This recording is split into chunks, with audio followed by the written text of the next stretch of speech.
네, 시청자 여러분 안녕하십니까? 파이널샷 진행을 맡은 최효은, 신민영입니다. 네, 오늘 한국 증시 양시장 모두 다 하락세로 거래가 되고 있습니다. 오늘은 11월의 마지막 거래일인데요. 이렇게 마지막 거래일을 양시장이 급락으로 거래를 마감을 할 듯합니다. 물론 마감까지 약 1시간 반 정도 남아있긴 합니다만 시장 분위기가 그리 좋지 않다라는 점이 일단 투자의 심리를 조금 끌어내리고 있는 상황인데요. 오늘 코스피 코스닥 양시장 모두 1% 이상의 급락 흐름 나타내고 있습니다. 어제 한국은행이 금리를 인하를 했는데 오늘 나온 또 경제 지표들이 그리 좋지 않았습니다. 이에 따라서 시장에서는 경기 하강이 이제 진짜 시작되는 것이 아니냐라는 우려감을 나타내고 있습니다. 네, 미국과 여러 가지 대외 변수 때문에도 시장은 혼란스러운 모습입니다. 한국은행의 금리 인하로 경기 부양 의지가 확인이 됐지만 그래도 여러 가지 미국의 관세 우려 등의 가시권 안에 있는 상황이기 때문에 투자자들이 안심할 수 없다라는 분위기 이어가고 있는 것으로 보이고요. 이에 따라서 업종별 차별화는 더 두드러질 것이다라는 전망도 함께 나오고 있습니다. 이러한 상황에서 최선의 전략 오늘도 저희와 함께 끝까지 고민해 보시죠. 네, 오늘도 준비했습니다. 시장 마감을 위한 마지막 한방. 지금 출발할게요. 파이널샷.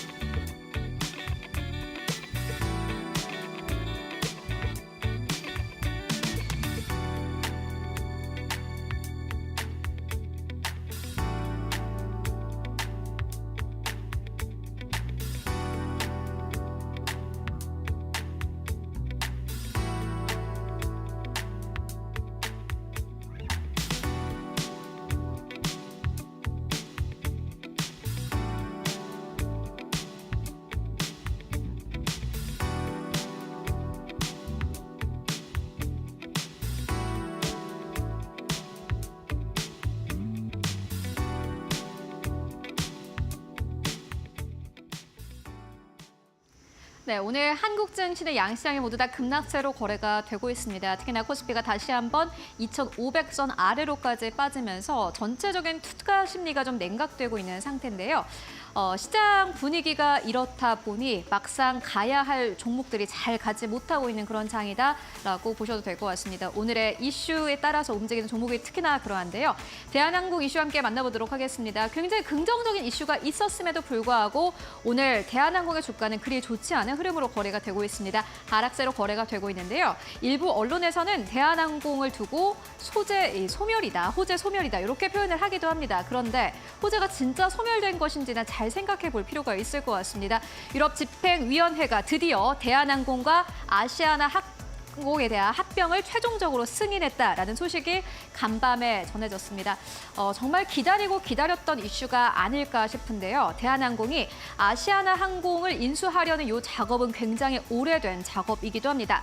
2019년 7월에 금호산업이 아시아나 항공을 매물로 내놓은 바 있습니다. 이때 HDC 현대산업개발이 사실 아시아나 항공을 사들이려고 했었는데 막상 그때 코로나가 터지고 업황이 좋지 않아지면서 HDC 현대산업개발은 이를 포기를 하고 대한항공이 발벗고 나섰습니다. 2020년 11월에 대한항공이 아시아나 항공 인수를 결정을 했고요. 2021년에 필수 경쟁 당국에 신고를 시작을 했습니다. 많은 국가에서 결국에 승인을 받았습니다. 그런데 두 국가가 문제가 됐습니다. 유럽 그리고 미국이었습니다. 사실 미국보다는 유럽 쪽이 더욱더 문제였습니다. 유럽에서 문제가 해결되고 나면은 미국도 비슷한 문제에 대해서 제기를 했기 때문에 그래도 유럽이 승인하고 나면 미국은 당연히 승인이 될 것이다 라는 기대감이 있었는데 유럽 승인이 쉽지는 않았습니다. 그런데 간밤에 드디어 4년 만에 대한항공이 아시아나 항공을 인수하는 것을 승인받았습니다. 조금 더 자세한 페이지 만나보도록 하겠습니다. 유럽이 걱정을 했던 것은 두 개였습니다. 일단 여객기 쪽인데 너무 만약에 대한항공이랑 아시아나 항공이 합병을 하게 되면은 모든 노선을 사실 독점하게 되는 겁니다. 한국에서 유럽에 가는 것, 유럽에서 한국으로 오는 것, 그리고 한국에서 미국으로 가는 것, 미국에서 한국으로 오는 노선 모두 다 사실상 대한항공과 아시아나 항공이 대부분이기 때문에 그렇게 되면은 완전한 독점이다. 라고 판결을 했습니다. 그렇기 때문에 유럽 4개 중복 노선에 대해서 새로운 항공사가 진입할 수 있게 해라. 라고 제시를 했고요. 두 번째로는 화물기 쪽입니다. 화물기도 역시나 마찬가지로 유럽발 그리고 유럽향 그리고 미국발 쪽도 역시나 마찬가지로 화물기 쪽도 이 대한항공과 아시아나항공이 독점이기 때문에 이 두 가지 문제를 해결하라라고 유럽 집행위원회가 그렇게 판결을 했고요. 결국엔 대한항공이 해결을 했습니다. 보시다시피 티웨이 항공이 최근에 유럽 4개 노선에 대해서 취항을 했고 대한항공이 밀어줬다고 합니다.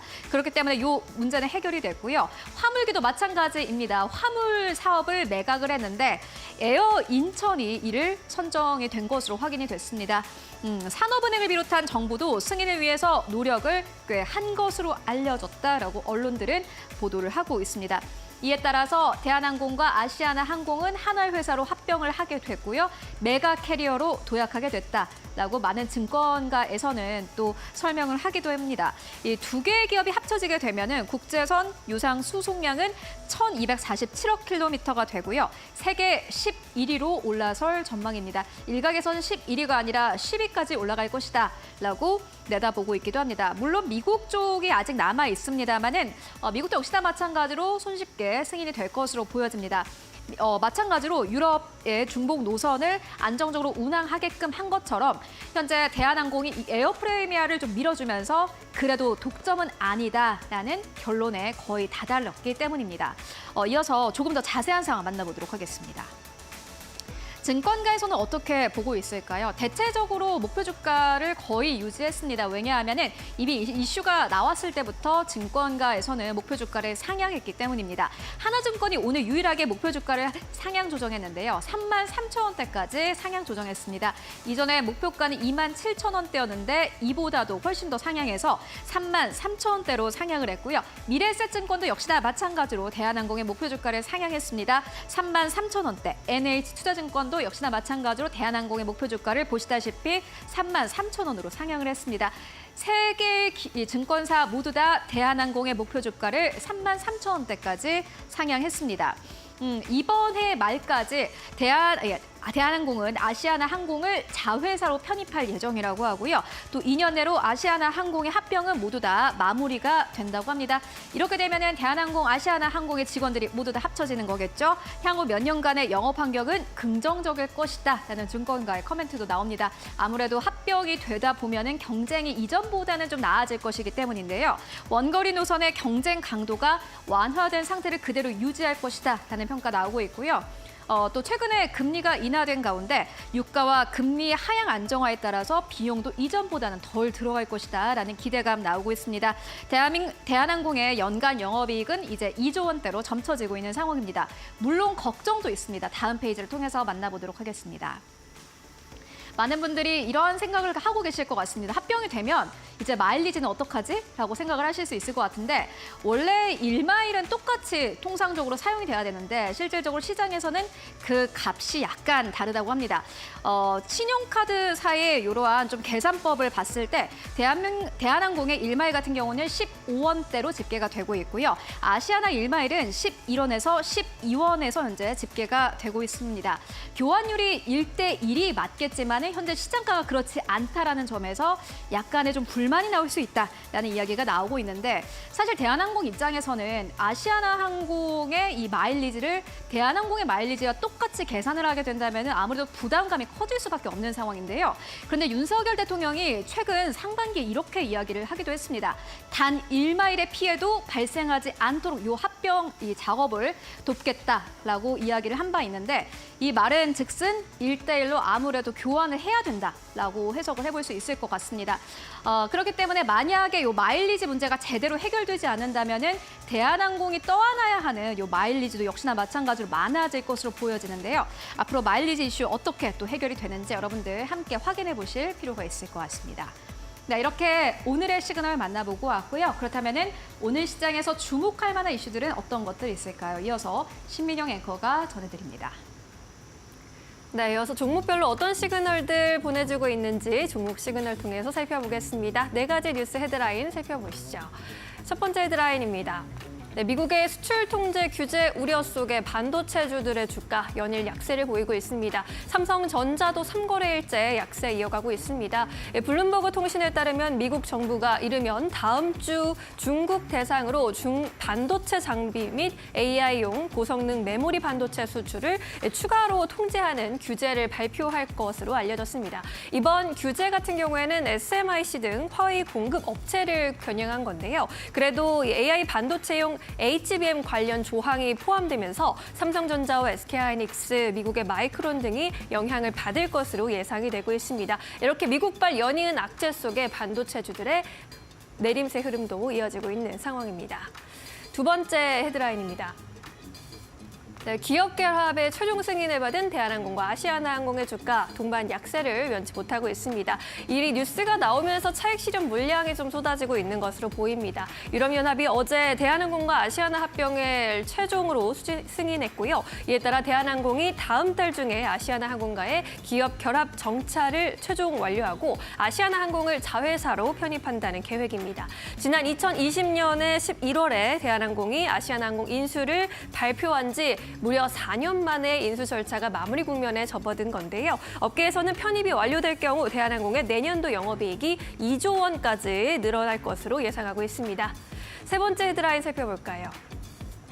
하이브 소식입니다. 뉴진스와의 전속 계약 해지 선언이 있었고 또 다른 여러 가지 악재들 전해지면서 오늘장 내림세 보입니다. 걸그룹 뉴진스가 소속사 어도어를 상대로 오늘부터 전속 계약 해지하겠다라고 전격 발표했고요. 이 소식에 더해서 하이브의 상장 과정에서의 주주 간 비밀 계약에 대한 부정적인 뉴스도 함께 전해지고 있습니다. 지난 2020년 상장 과정에서 사모펀드와 방시혁 의장과의 주주 간 계약을 숨겼다는 건데요. 이로 인해서 당시 방시혁 의장이 약 4천억 원을 벌어들인 것으로 뒤늦게 확인이 되면서 여론도 약화하고 있고요. 오늘 주가도 약세 흐름 이어갑니다. 마지막 헤드라인입니다. 네, 중국의 생리대 파동 속에 깨끗한 나라와 모나리자 등 생리대 제조사들 급등세를 펼칩니다. 중국발의 생리대 품질 이슈가 불거지면서 우리나라 업체들이 반사이익을 보고 있는 건데요. 오늘 나온 외신 보도에 따르면 중국에서 생산된 생리대에 대한 품질 이슈가 불거지면서 현지 소비자들의 불만이 커지고 있다고 합니다. 중국산에서 기존에 미달되거나 비위생적인라는 게 드러나면서 일각에서는 수입 제품, 특히나 한국 제품에 대한 사재기 현상까지 일어나고 있는 것으로 알려졌습니다. 이렇게 네 가지 이슈와 헤드라인 살펴보셨습니다. 네, 이번에는 전문가 연결해서 조금 더 자세한 이야기 들어보겠습니다. 오늘은 이델리온 장창민 파트너 만나봅니다. 안녕하세요. 네, 안녕하세요. 네, 장창민입니다. 네, 안녕하세요. 네네. 오늘 전해드린 네 가지 종목 이슈들 중에 어떤 소식 주목하고 계실까요? 네, 일단 저 같은 경우에는 많은 이슈가 있지만 마지막으로 말씀해 주셨던 중국 생리대 파동에 좀 주목하고 있습니다. 해당 이슈가 시작된 지는 그래도 제법 되기는 했는데요. 11월 초에 중국판 인스타그램인 샤오 홍슈라는 소셜 미디어에서 한 여성이 중국 내 시중에서 잘 팔리는 생리대 9종의 실제 길이가 광고와 다르다고 폭로한 좀 영상이 올라오면서 논란이 촉발되기 시작했었습니다. 이때 해당 영상에서 패키지에 표기된 길이하고 실제 측정 길이를 비교하면서 몇 센티미터 아껴서 부자 되시겠네요 이런 글을 올렸는데 생리대 제조사들을 좀 저격한 셈이었던 거죠. 이 미온적 반응을 보이던 업체들이 특정 제품에 대한 불매 운동이 벌어지다 보니까 파문이 가라앉지도 않다 보니까 여성 소비자들에게 사과한다는 입장을 내놓기 시작했습니다.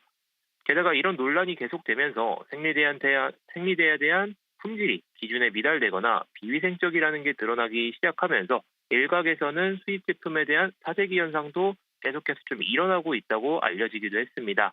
이런 이유 때문에 가장 가까운 나라이기도 한 우리나라의 제품들이 수혜를 받을 것이라는 기대감 속에서 깨끗한 나라를 포함해서 웰크론 등 관련주들이 좀 강세 흐름을 보이고 있습니다. 그중에서도 레몬 같은 경우에는 나노 섬유를 이용한 위생용품 제조 기술에 대해서 국내 특허 등록을 완료했고 미국과 일본, 중국, 유럽연합 등에서 특허를 출원한 상태로 알려져 있는 상태입니다.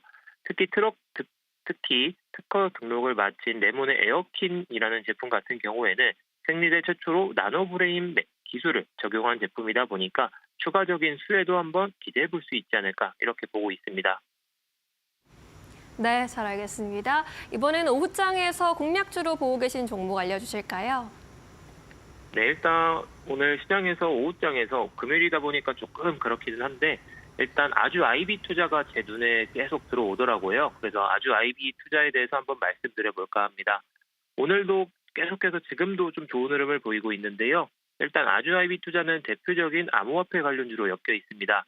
트럼프가 대통령에 당선되고 비트코인이 연일 좀 강세 흐름을 보이고 있는 상황 속에서 1억 3천만 원이라는 고가를 계속해서 지켜내고 있는 만큼 암호화폐 관련주의 강세는 계속해서 이어질 가능성이 좀 높아 보입니다. 게다가 이번 달 중순에는 일론 머스크의 스페이스 X에 투자했다는 소식에 따라서 아주 IB 투자가 강세 흐름이 나오기도 했었는데요. 미국 법인인 솔라스타 벤처스를 통해서 특수 목적법인 SPC를 설립하고 스페이스 X에 투자를 집행하겠다고 전해지기도 했었습니다. 특히 오늘 같은 경우에는 스페이스 X가 미국에서 이동통신 사업에 대한 조건부 승인을 받았다는 소식이 전해지기도 했었죠.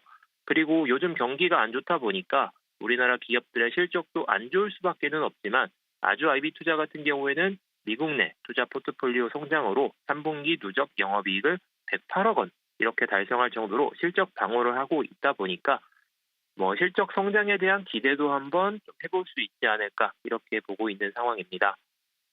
그래서 현재 가격대가 조금은 변동성이 있는데 현재 가격대 수준부터 금요일장이다 보니까 2,920원까지는 좀 열고 보시는 게 좋을 것 같고요. 목표가는 3,300원, 손절가는 2,700원 수준으로 잡고 보시면 좋을 것 같습니다. 이상 이데일리 파트너 장창민이었습니다. 감사합니다.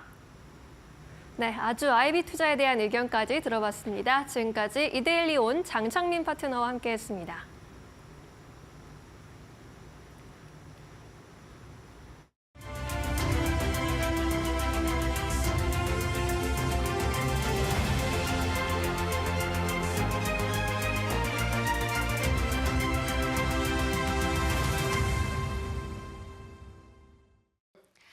네, 월가에서 테크 강세론자로 유명한 웨드부시증권의 댄 아이브스 애널리스트를 이데일리에서 단독으로 인터뷰 진행을 해보려고 합니다. 테크 아직도 강세장 초기 단계에 있다라는 코멘트를 남기면서 시장에서 큰 관심을 받고 있는데요. 또 국내 서학개미들도 워낙 관심이 있는 M7 종목들 내년에는 어떤 전망을 가지고 있을지 아이브스 전문가와 바로 진단을 해보도록 하겠습니다. Okay, then thank you so much for joining us virtually today. There's so much to discuss with you today, so I'll just dive right into the questions. First, let's start with Tesla. You've set a target price of $400, which has drawn significant attention in the market. What are the key factors driving this valuation? I mean, first off, I think they're going into really the AI future when it comes to autonomous. I think Trump ultimately getting into the White House is a game changer for Tesla and for Musk. And I think autonomous alone is worth $1 trillion in terms of valuation. I think $400 is probably conservative. We ultimately believe if this executes, this could be a $600 stock. Oh, okay. Then on a related note, Elon Musk has been making headlines with his involvement in the Department of Government Efficiency. Do you see this influencing Tesla's strategy or market perception in any way? Look, I mean, this is essentially a bromance between Musk and Trump. And Yeah. it's something where I think this is going to continue to strengthen during Okay. these 4 years. I think when it comes to the government side, Musk being more involved in the government is a positive for Tesla. And I ultimately believe it fast tracks the autonomous strategy. Cool. Then moving on to NVIDIA, with the upcoming release of the Blackwell GPU, expectations are running high these days. Many are looking at this launch as a potential game changer in the industry. What's your personal outlook for NVIDIA as they gear up for this major release? I believe NVIDIA is going to be a $4 trillion market cap and potentially $5 trillion by 2026. They're the only game in town in terms of the AI revolution. Blackwell, I actually think the street's underestimating growth. Okay. We could be talking about 250 billion in terms of revenues next, call it 3-4 years. To me, NVIDIA continues to be a really must-have name here. Then NVIDIA certainly seems to be staying ahead of the curve in the AI race. Then taking a step back to the broader tech landscape, where do you think the AI field is headed in the next few years? Well, first off, I believe it's 9:30, 10 p.m. in the AI party that goes to 4 a.m. So I believe we're still very early in terms of this AI revolution. But now more and more it's about the use case. I think software is really going to be the trade as we go in 2025. Names like Salesforce, Oracle, Palantir, the Yeah. Messi of AI, and a number of other names like Snowflake, because use cases are really exploding. That's going to be the software phase. And I think this is going to be sort of a get the popcorn moment out. That tech bull market continues to rip higher in 2025. Then let's shift to Apple. Recently, we've seen Huawei gaining significant traction in China, posing a real challenge to Apple's dominance in that market. With these competitive pressures, do you think Apple can maintain its foothold in China? Yeah, look, I think Apple has gained 300 bips of market share from Huawei over the last 18 months. They Yeah. maybe ceded back some, but this is a renaissance of growth for Apple. They're going into the AI revolution, starting with the iPhone 16. And I actually think China is going to be a source of strength for Apple rather than ultimately a headwind, which is why we believe that this is a stock that we see north of $300. Then given these challenges, what's your broader outlook for Apple's future, and how do you see the company navigating not only competition in China, but also other global headwinds? Look, Cook's 10% politician, 90% CEO. I think they get carve-outs when it comes to China tariffs. I think the renaissance of growth, I think you're going to have accelerated, potentially high single-digit, double-digit growth for iPhones. And look, the AI consumer revolution comes through Cupertino. And to me, that is going to add ultimately $30 to $40 per share to Apple stock. Okay. Apple's next move will definitely be something to watch closely then. Before we wrap up, I'd like to get your thoughts on South Korea's semiconductor industry as well. NVIDIA CEO Jensen Huang recently mentioned that they are working to approve Samsung Electronics AI memory chip as quickly as they possible. Do you think gaining NVIDIA's approval could turn the tide for Samsung and help them regain momentum in the market?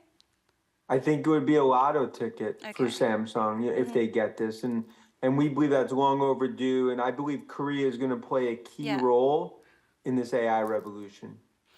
Cool. Then looking at the broader picture, what is your outlook for South Korea's semiconductor industry in the global market over the next few years? I mean, I think it's going to be ultimately a very bullish outlook because they're going to play a key role, especially when you think about chips in terms of second, third, fourth derivative as this all plays out. And we're talking about something that we haven't seen in the last 40, 50 years in terms of spending. $1 trillion of AI CapEx. I think this is going to be a bull market across tech from US to Korea, to other parts of Asia. It continues to be a 1995 moment, not a 1999 bubble moment. Okay. Do you have any other comments or words for our Korean viewers? Look, I believe this is a champagne moment. I think it's bullish in terms of the AI revolution. I think tech stocks rip higher. Trump in office is a Goldilocks scenario for tech and must be more involved is extremely positive, which is why we see NASDAQ 21,000 in 2025. Cool. That's a valuable insights for our audience here in Korea as well. Thank you so much for taking your time to joining us interview today. And your insights into Tesla, NVIDIA, Apple's, and other broader tech industry are always incredibly valuable for us. Before you go, we'd love to have you back again soon on our show and maybe even make this a regular conversation, hopefully. Call me anytime. We're always here. Thank you. Okay. Thank you so much. 내년에도 트럼프의 새로운 정부 출범과 함께 긍정적인 장밋빛을 그리고 있는 댄 애널리스트의 이야기 잘 들어봤습니다. 앞으로 이데일리 TV에서는 매달 직접 모시고 앞으로의 전망들은 어떻게 될지도 꼼꼼하게 진단해 보도록 하겠습니다. 네, 이번에는 오늘 시장에서 주목받고 있는 특징적인 기업들의 흐름 점검해 보도록 하겠습니다. 지시인포 박근호 이사와 함께하겠습니다. 안녕하세요. 안녕하십니까. 네, 세 가지 기업들 살펴보겠습니다. 첫 번째 종목 하이브 들어갑니다. 걸그룹 뉴진스가 하이브 자회사인 소속사 어도어와의 전속 계약을 해지하겠다라고 선언한 가운데 하이브의 주가도 약세를 면치 못하고 있습니다. 20만 원 선 깨졌고 장중에 18만 원까지 내려가기도 했네요. 네.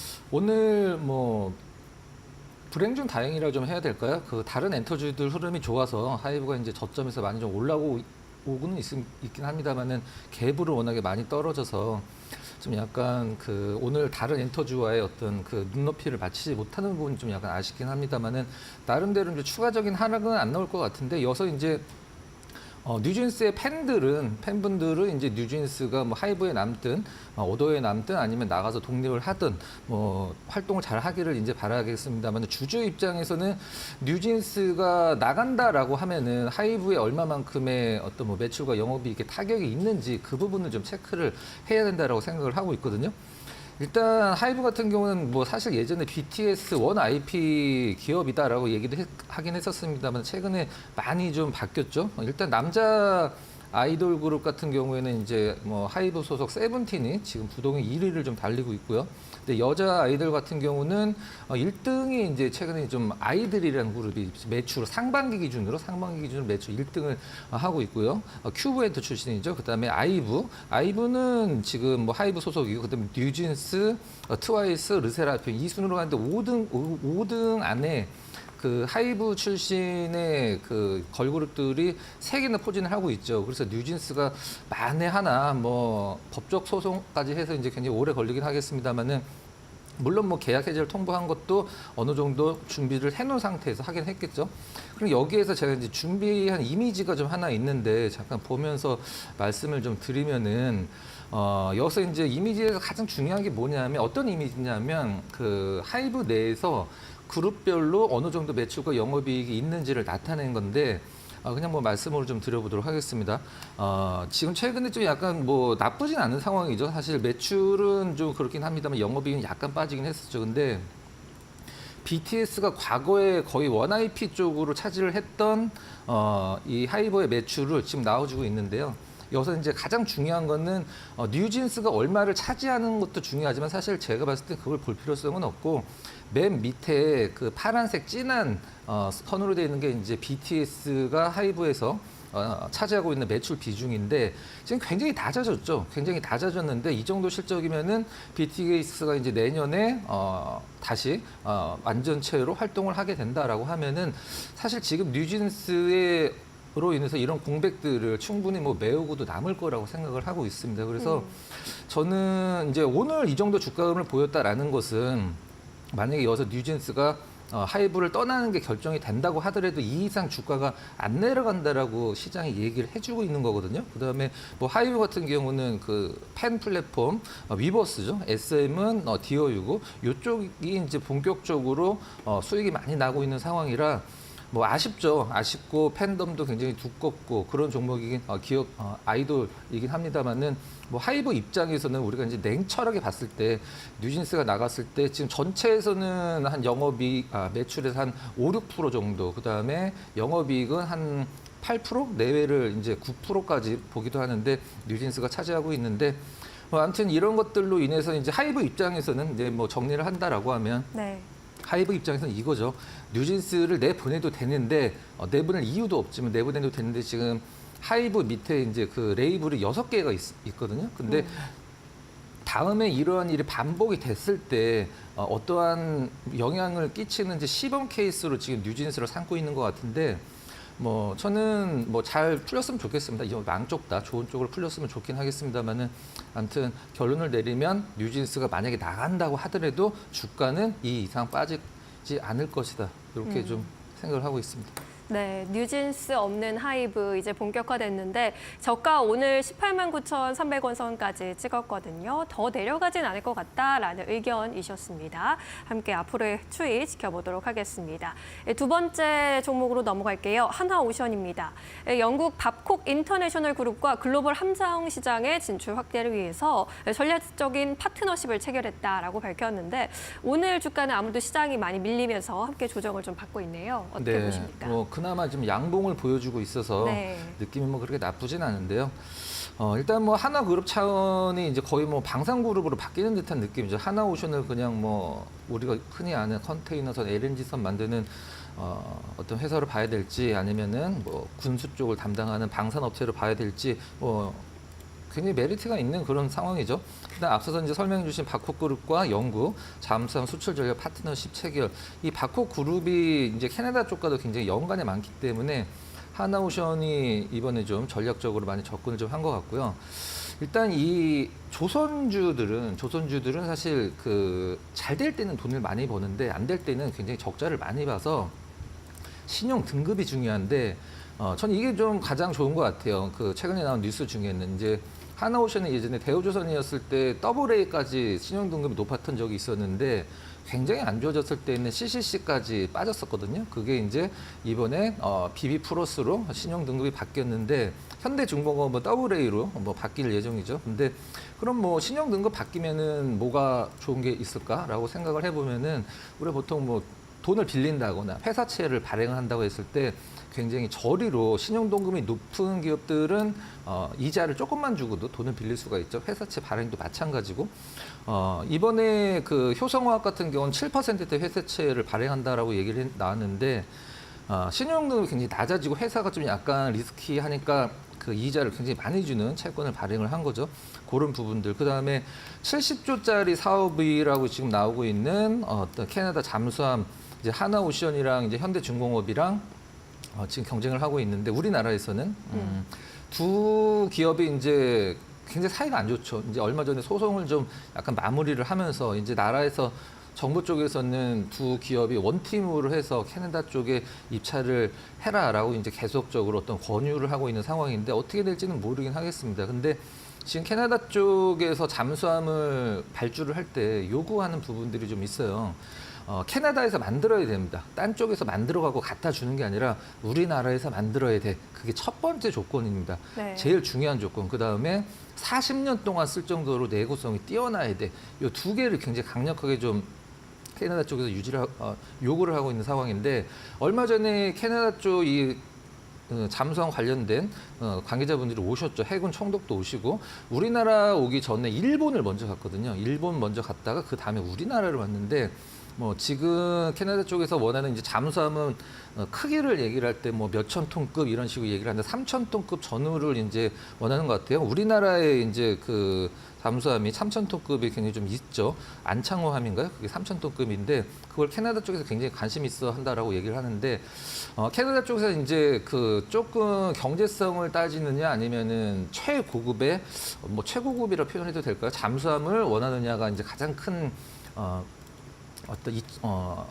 문제점이라고 생각을 하고 있는데 만약에 좀 약간 경제적인 측면을 원한다라고 하면 우리나라랑 일본이랑 그 2파전이 될 거고요. 뭐 우리나라 안에서는 또 뭐 나름대로 하나오션이랑 현대중공업이 경쟁을 하고 있죠. 근데 지금 전 세계 최고의 기술을 갖고 있는 게 이제 독일 잠수함이거든요. 그러니까 우리가 비행기에서도 스텔스가 있듯이 잠수함에서도 스텔스 기능이 있는 잠수함인데 그게 유일하게 독일이 갖고 있는 기술이기 때문에 일단 어느 쪽으로 떨어질지는 모르긴 하겠습니다만 아무튼 네. 하나오션 같은 경우에는 지금 오늘 같은 장에서 이 정도면 사실 뭐 크게 나쁜 느낌이 좀 아니다라고 생각을 좀 하고 있습니다.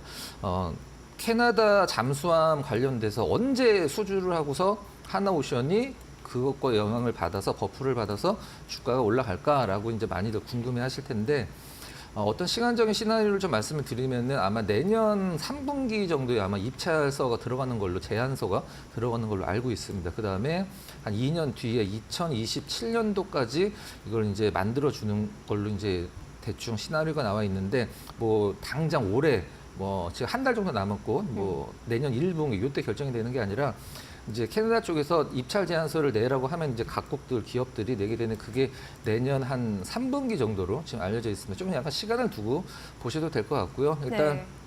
조선주들은 한국 조선해양의 흐름이 가장 중요하니까 한국 조선해양의 흐름이 꺾이면은 사실 다른 조선주들 개별 모멘텀이 아주 큰 게 없다라고 하면은 사실 흐름이 좀 약간 악화될 가능성이 좀 있거든요. 그러니까 조선주들 한국 조선해양을 안 사시더라도 일단 뭐 한국 조선해양의 주가를 계속 추적 관찰하면서 본인들의 이제 관련된 어떤 조선주들을 이제 체크를 하시면 될 것 같습니다. 알겠습니다. 이 잠수함 산업에서의 순항이 기대되고 있는데 한국투자증권도 목표 주가를 최근에 41,000원에서 44,000원까지 높여 잡기도 했습니다. 세 번째 종목 볼까요? HL 만도입니다. 오늘 시장에서 강세 보여주고 있고요. 트럼프가 이제 SNS를 통해서 미국으로 오는 멕시코와 캐나다 모든 제품에 25% 관세를 부과하겠다라는 이야기를 좀 올리면서 우려가 있었는데 이러한 관세 우려가 이제 멕시코향 우려가 좀 과도하다라는 분석도 함께 나오고 있는 것 같습니다. HL만도 어떻게 분석하고 네. 계실까요? 참 우여곡절이 많은 기업이죠. 2000년도에 상장 폐지됐다가 2010년도에 다시 재상장한 기업인데 뭐 굉장히 뭐 자율주행이나 이런 쪽에도 모멘텀이 있긴 합니다만 최근에 이슈가 되는 부분들을 좀 약간 설명을 좀 드려보도록 하겠습니다. 수요일이죠. 이제 오늘 금요일이고 수요일 날 굉장히 긴 음봉으로 큰 하락이 좀 나왔었는데 떨어진 이유 이제 뭐 그 USMCA라는 조약이 있는데 US, 미국, C, 캐나다, MA, 멕시코 요쪽에 이제 세 나라의 어떤 관세와 관련된 이제 조약인데 그거를 이제 무효화시키겠다. 라고 이제 얘기가 나와서 멕시코 쪽에 공장이 있는 기업들이 굉장히 많이 떨어졌죠. 그게 이제 엊그저께 수요일이었고 만두도 역시 멕시코 공장이 있기 때문에 많이 떨어졌는데 네. 일단 그 시장이 뭐 약간 그렇게 이상한 시장이 아니라고 하면은 수요일 날 떨어진 건 메꿔줘야 되거든요. 근데 그 이유가 뭐냐면 만두 같은 경우는 그 멕시코 관세로서부터 사실 피해를 받을 이유가 없는 기업이거든요. 왜 그러냐면 멕시코에 공장이 있고 그게 미국으로 수출을 할 텐데 왜 영향이 없지라고 하는데 우리가 보통 그 계약 같은 걸 맺을 때 이제 영어 단어가 좀 하나 나오는데요. FCA, EXW 두 개의 어떤 계약 조건을 만두는 다 그 계약 조건에 넣어놨는데 이게 뭐냐면은 FCA 같은 경우는 캐리어라는 약자고요. 그다음에 EXW는 뭐 익스워크라는 이제 약자인데 그냥 간단히 설명드리면 약간의 차이는 있습니다. 약간의 차이는 있는데 우리는 물건을 만들기만 하고 니네한테 팔기만 할 테니까 운반할 때 드는 비용, 그다음에 관세 같은 거는 사가는 니네들이 다 내라 이 조형이거든요. 그래서 만두 같은 경우는 미국이 멕시코에 25%의 관세를 매긴다라고 해도 사실 아무런 그 피해가 없습니다. 실질적으로는. 근데 시장에서 멕시코에 있다라는 점을 조금 주목을 하면서 주가가 흘러내렸고 이제 그게 아니다 오해다라는 게 이제 밝혀지면서 오늘 굉장히 안 좋은 시장에서 주가가 좀 나름대로 좀 견조하게 좀 버티는 것 같습니다. 근데 다만 좀 약간 우려할 부분들은 있죠. 만두뿐만이 아니라 우리나라 이제 자동차, 완성차 업체들, 그 다음에 부품주들 이런 기업들이 트럼프 1기 때 과연 어떠한 흐름을 보여줬었나를 한번 체크를 해볼 필요성이 있는데 그냥 말로 설명을 드리도록 하겠습니다.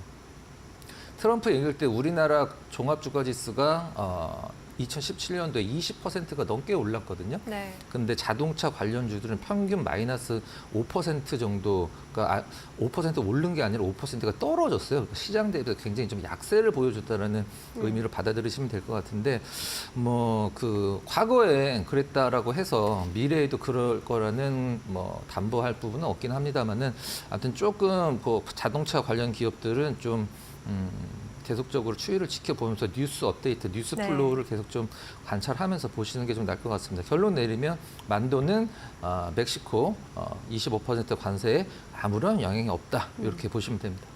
네, 이 이슈에는 영향 크지 않겠지만 여전히 자동차 기업들을 비롯해서 우리 증시 전반 자체가 트럼프 리스크 등 대외 변수에 민감하게 반응하고 있는 상황입니다. 관련해서 뉴스는 계속해서 체크해 보시는 게 좋겠습니다. 오늘 말씀 여기까지 드릴게요. 고맙습니다.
네, 팩트체크 코너로 이어가 보도록 하겠습니다. 오늘은 이데일리의 성주원 법조팀장 모시고 이야기 나눠보도록 하겠습니다. 안녕하십니까? 안녕하십니까?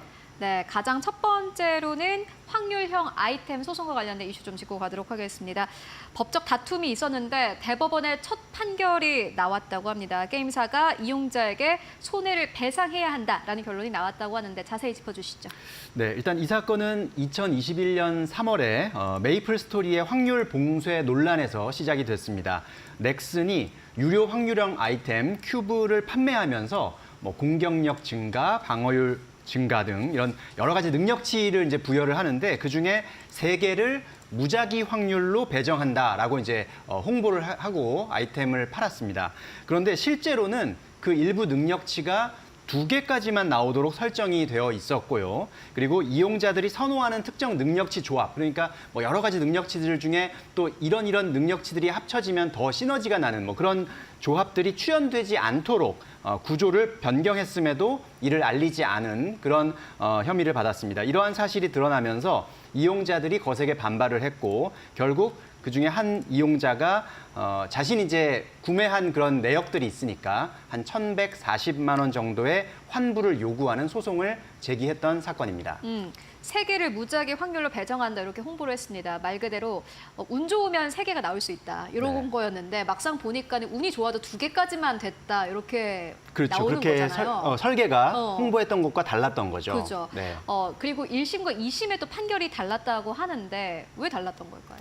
일단은 1심 법원에서의 판단 내용을 보니까 게임사는 확률 공개 의무가 없다라는 그런 판단을 내리면서 원고 패소, 그러니까 그 이용자가 소송을 제기했지만 그 이용자가 패소하는 그런 결론을 내렸고요. 하지만 2심에서 그 결론이 조금 뒤바뀌었습니다. 물론 이게 원고가 완전 승리한 것은 아니고 원고의 일부 승소, 그러니까 피고는 일부 패소인 셈인데 재판부는 넥슨의 행위가 이용자들의 사행 심리와 매몰 비용에 대한 집착을 유도하고 자극한 의도적이고 적극적인 기망 행위라고 인정을 하면서 원고 일부 승소 판결을 내렸습니다. 그러니까 1,144만 원 전액을 다 배상하는 것은 아니고 그중에 일부만 배상해야 된다는 그런 결론을 내린 것인데요.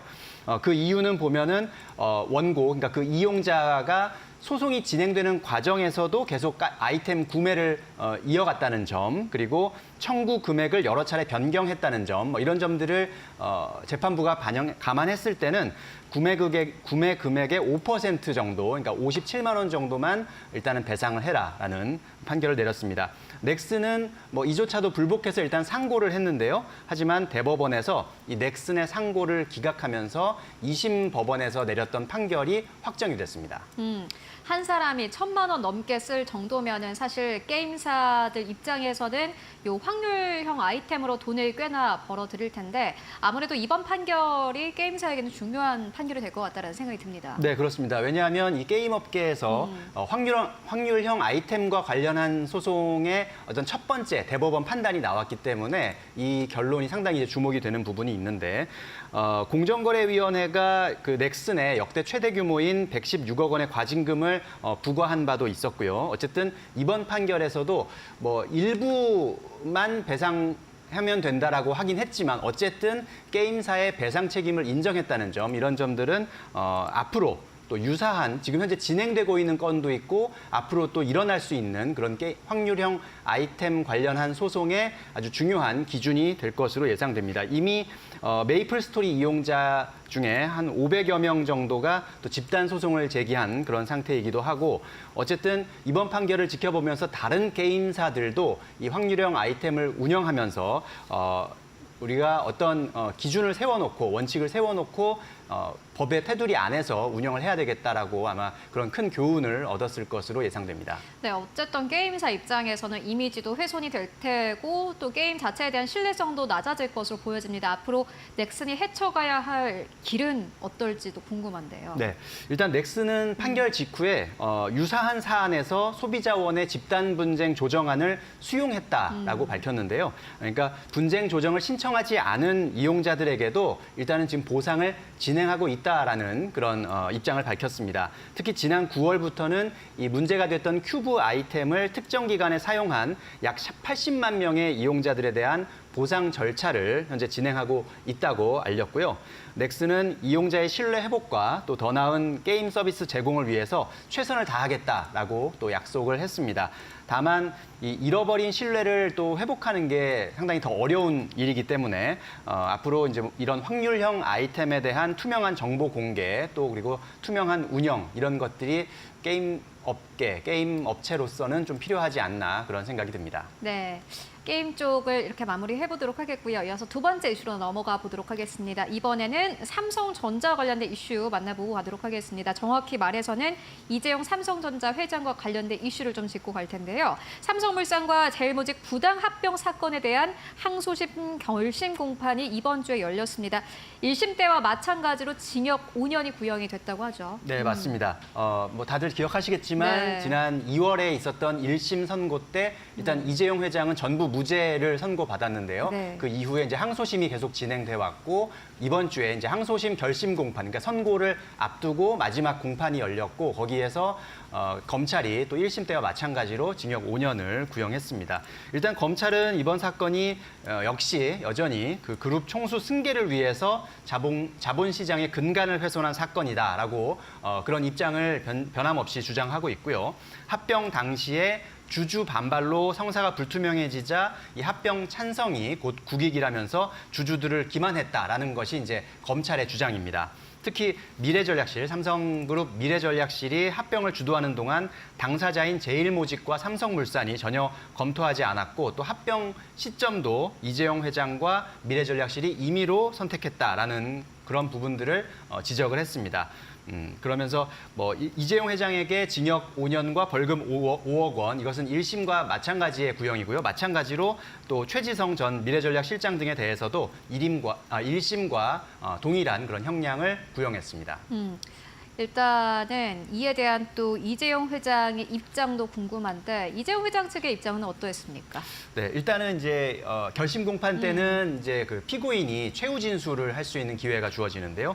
이재용 회장도 이날 최후 진술을 통해서 합병은 두 회사의 미래를 위한 것이었다라는 입장을 강조했습니다. 개인적인 이익을 취하기 위해서 뭐 주주들에게 피해를 입히거나 투자자들을 속일 의도는 없었다라는 점을 밝혔는데요.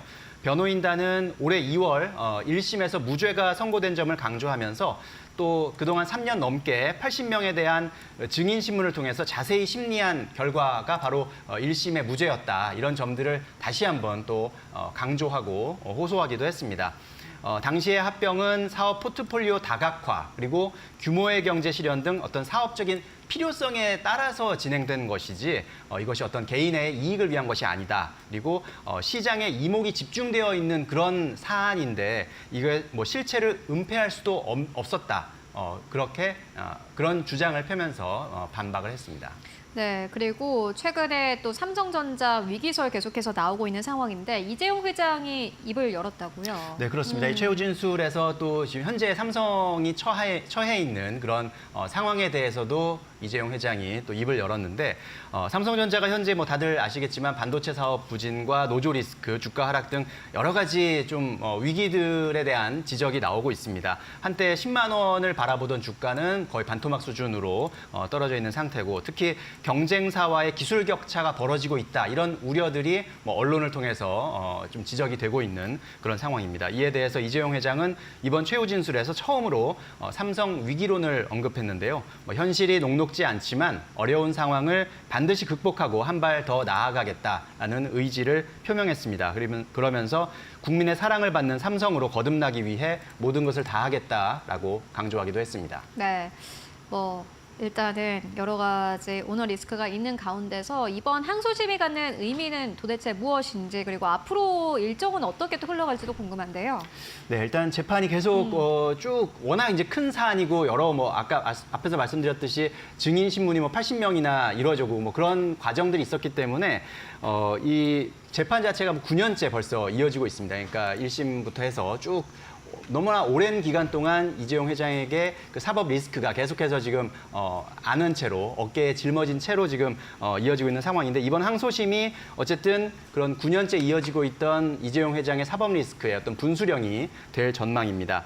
재계에서는 총수의 사법 리스크로 인해서 과감한 투자 또는 혁신 결정이 좀 지연되고 있다라는 우려를 내놓기도 하는 상황입니다.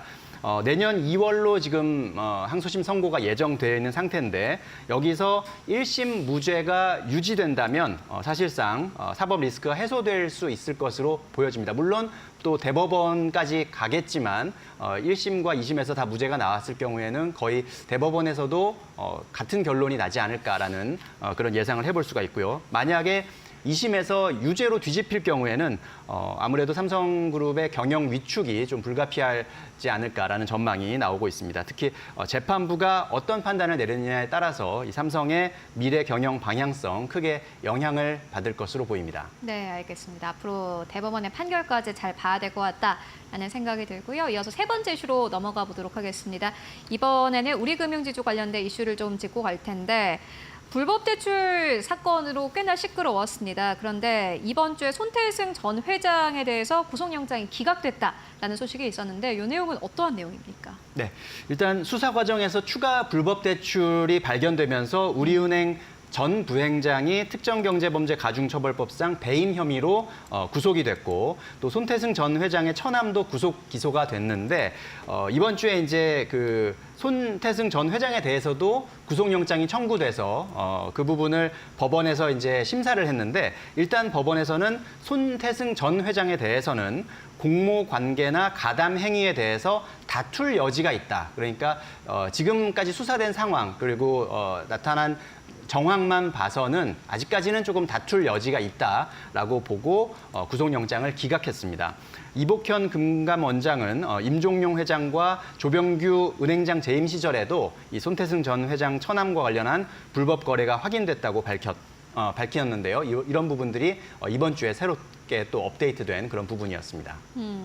이러한 사태로 사실 우리금융지주는 리더십에 큰 위기를 맞았다라는 평가 나옵니다. 어떻게 보십니까? 네, 조병규 우리은행장은 검찰 수사 대상이 되면서 일단은 연임이 불발됐고요. 그리고 지난 26일에는 스스로 사퇴 의사를 밝히기도 했습니다.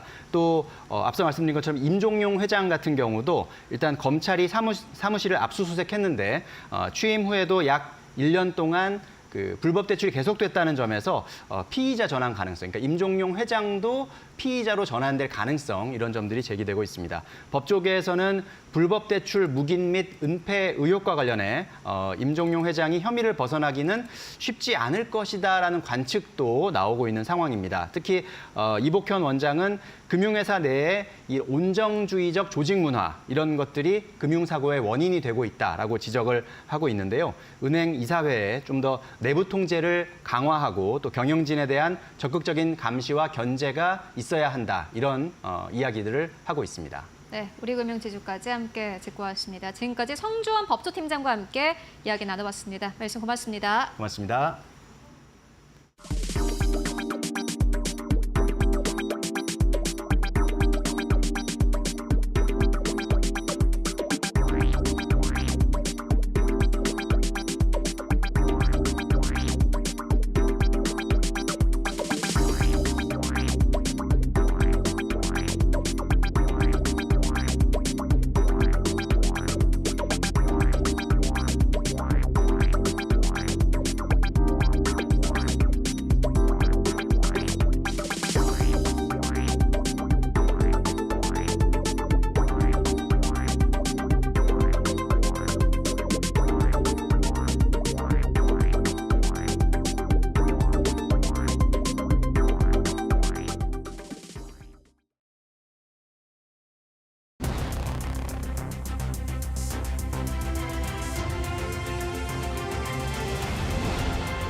마켓 무버입니다. 이례적으로 많은 눈이 내린 11월이었습니다. 이처럼 11월의 금리 인하도 말 그대로 서프라이즈였는데요. 한국은행의 금리 인하로 인해서 유동성이 늘어날 것이다라는 기대와는 달리 우리 증시 지수의 상단은 제한적인 모습입니다.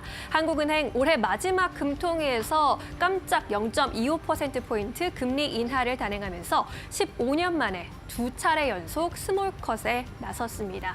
이렇게 한데 이유는 이창용 한국은행 총재의 발언에서 찾아볼 수 있는데요. 미국 대선 결과에 따른 정책 불확실성과 한국의 3분기 수출 둔화에 두 가지 변화를 반영했다고 설명했습니다.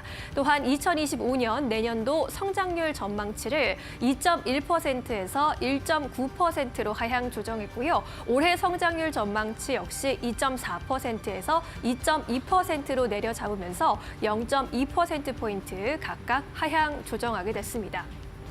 뿐만 아니라 통화 정책 방향의 결정문도 수정이 돋보였는데요. 지난 10월에는 금리 인하를 신중히 검토하겠다라고 했지만 이번 11월에는 신중히라는 문구가 빠졌습니다.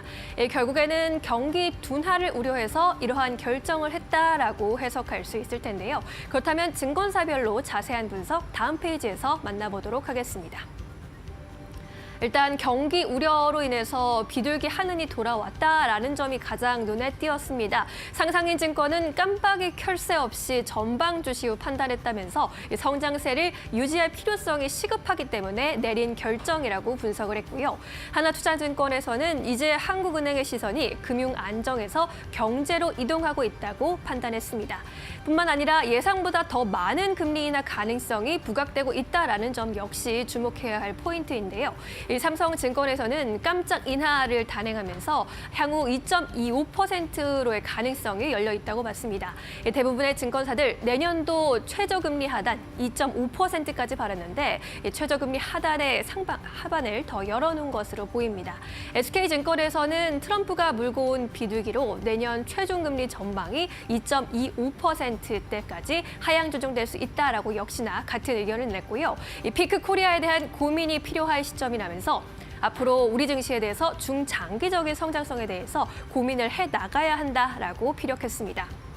현재 우리 증시 이렇게 금리 인하에 대한 노력을 함에도 불구하고 외국인들의 수급이 돌아오지 않고 있다라는 점 역시 고질적인 문제점인데요. 현재는 미국의 관세 이슈, 트럼프 리스크 등 여러 가지 대외 변수에도 민감하게 반응하고 있는 상황입니다. 12월에는 금리 인하의 효과를 온전히 반영해 줄 수 있을지 함께 지켜보도록 하겠습니다. 마켓무버 함께 하셨습니다.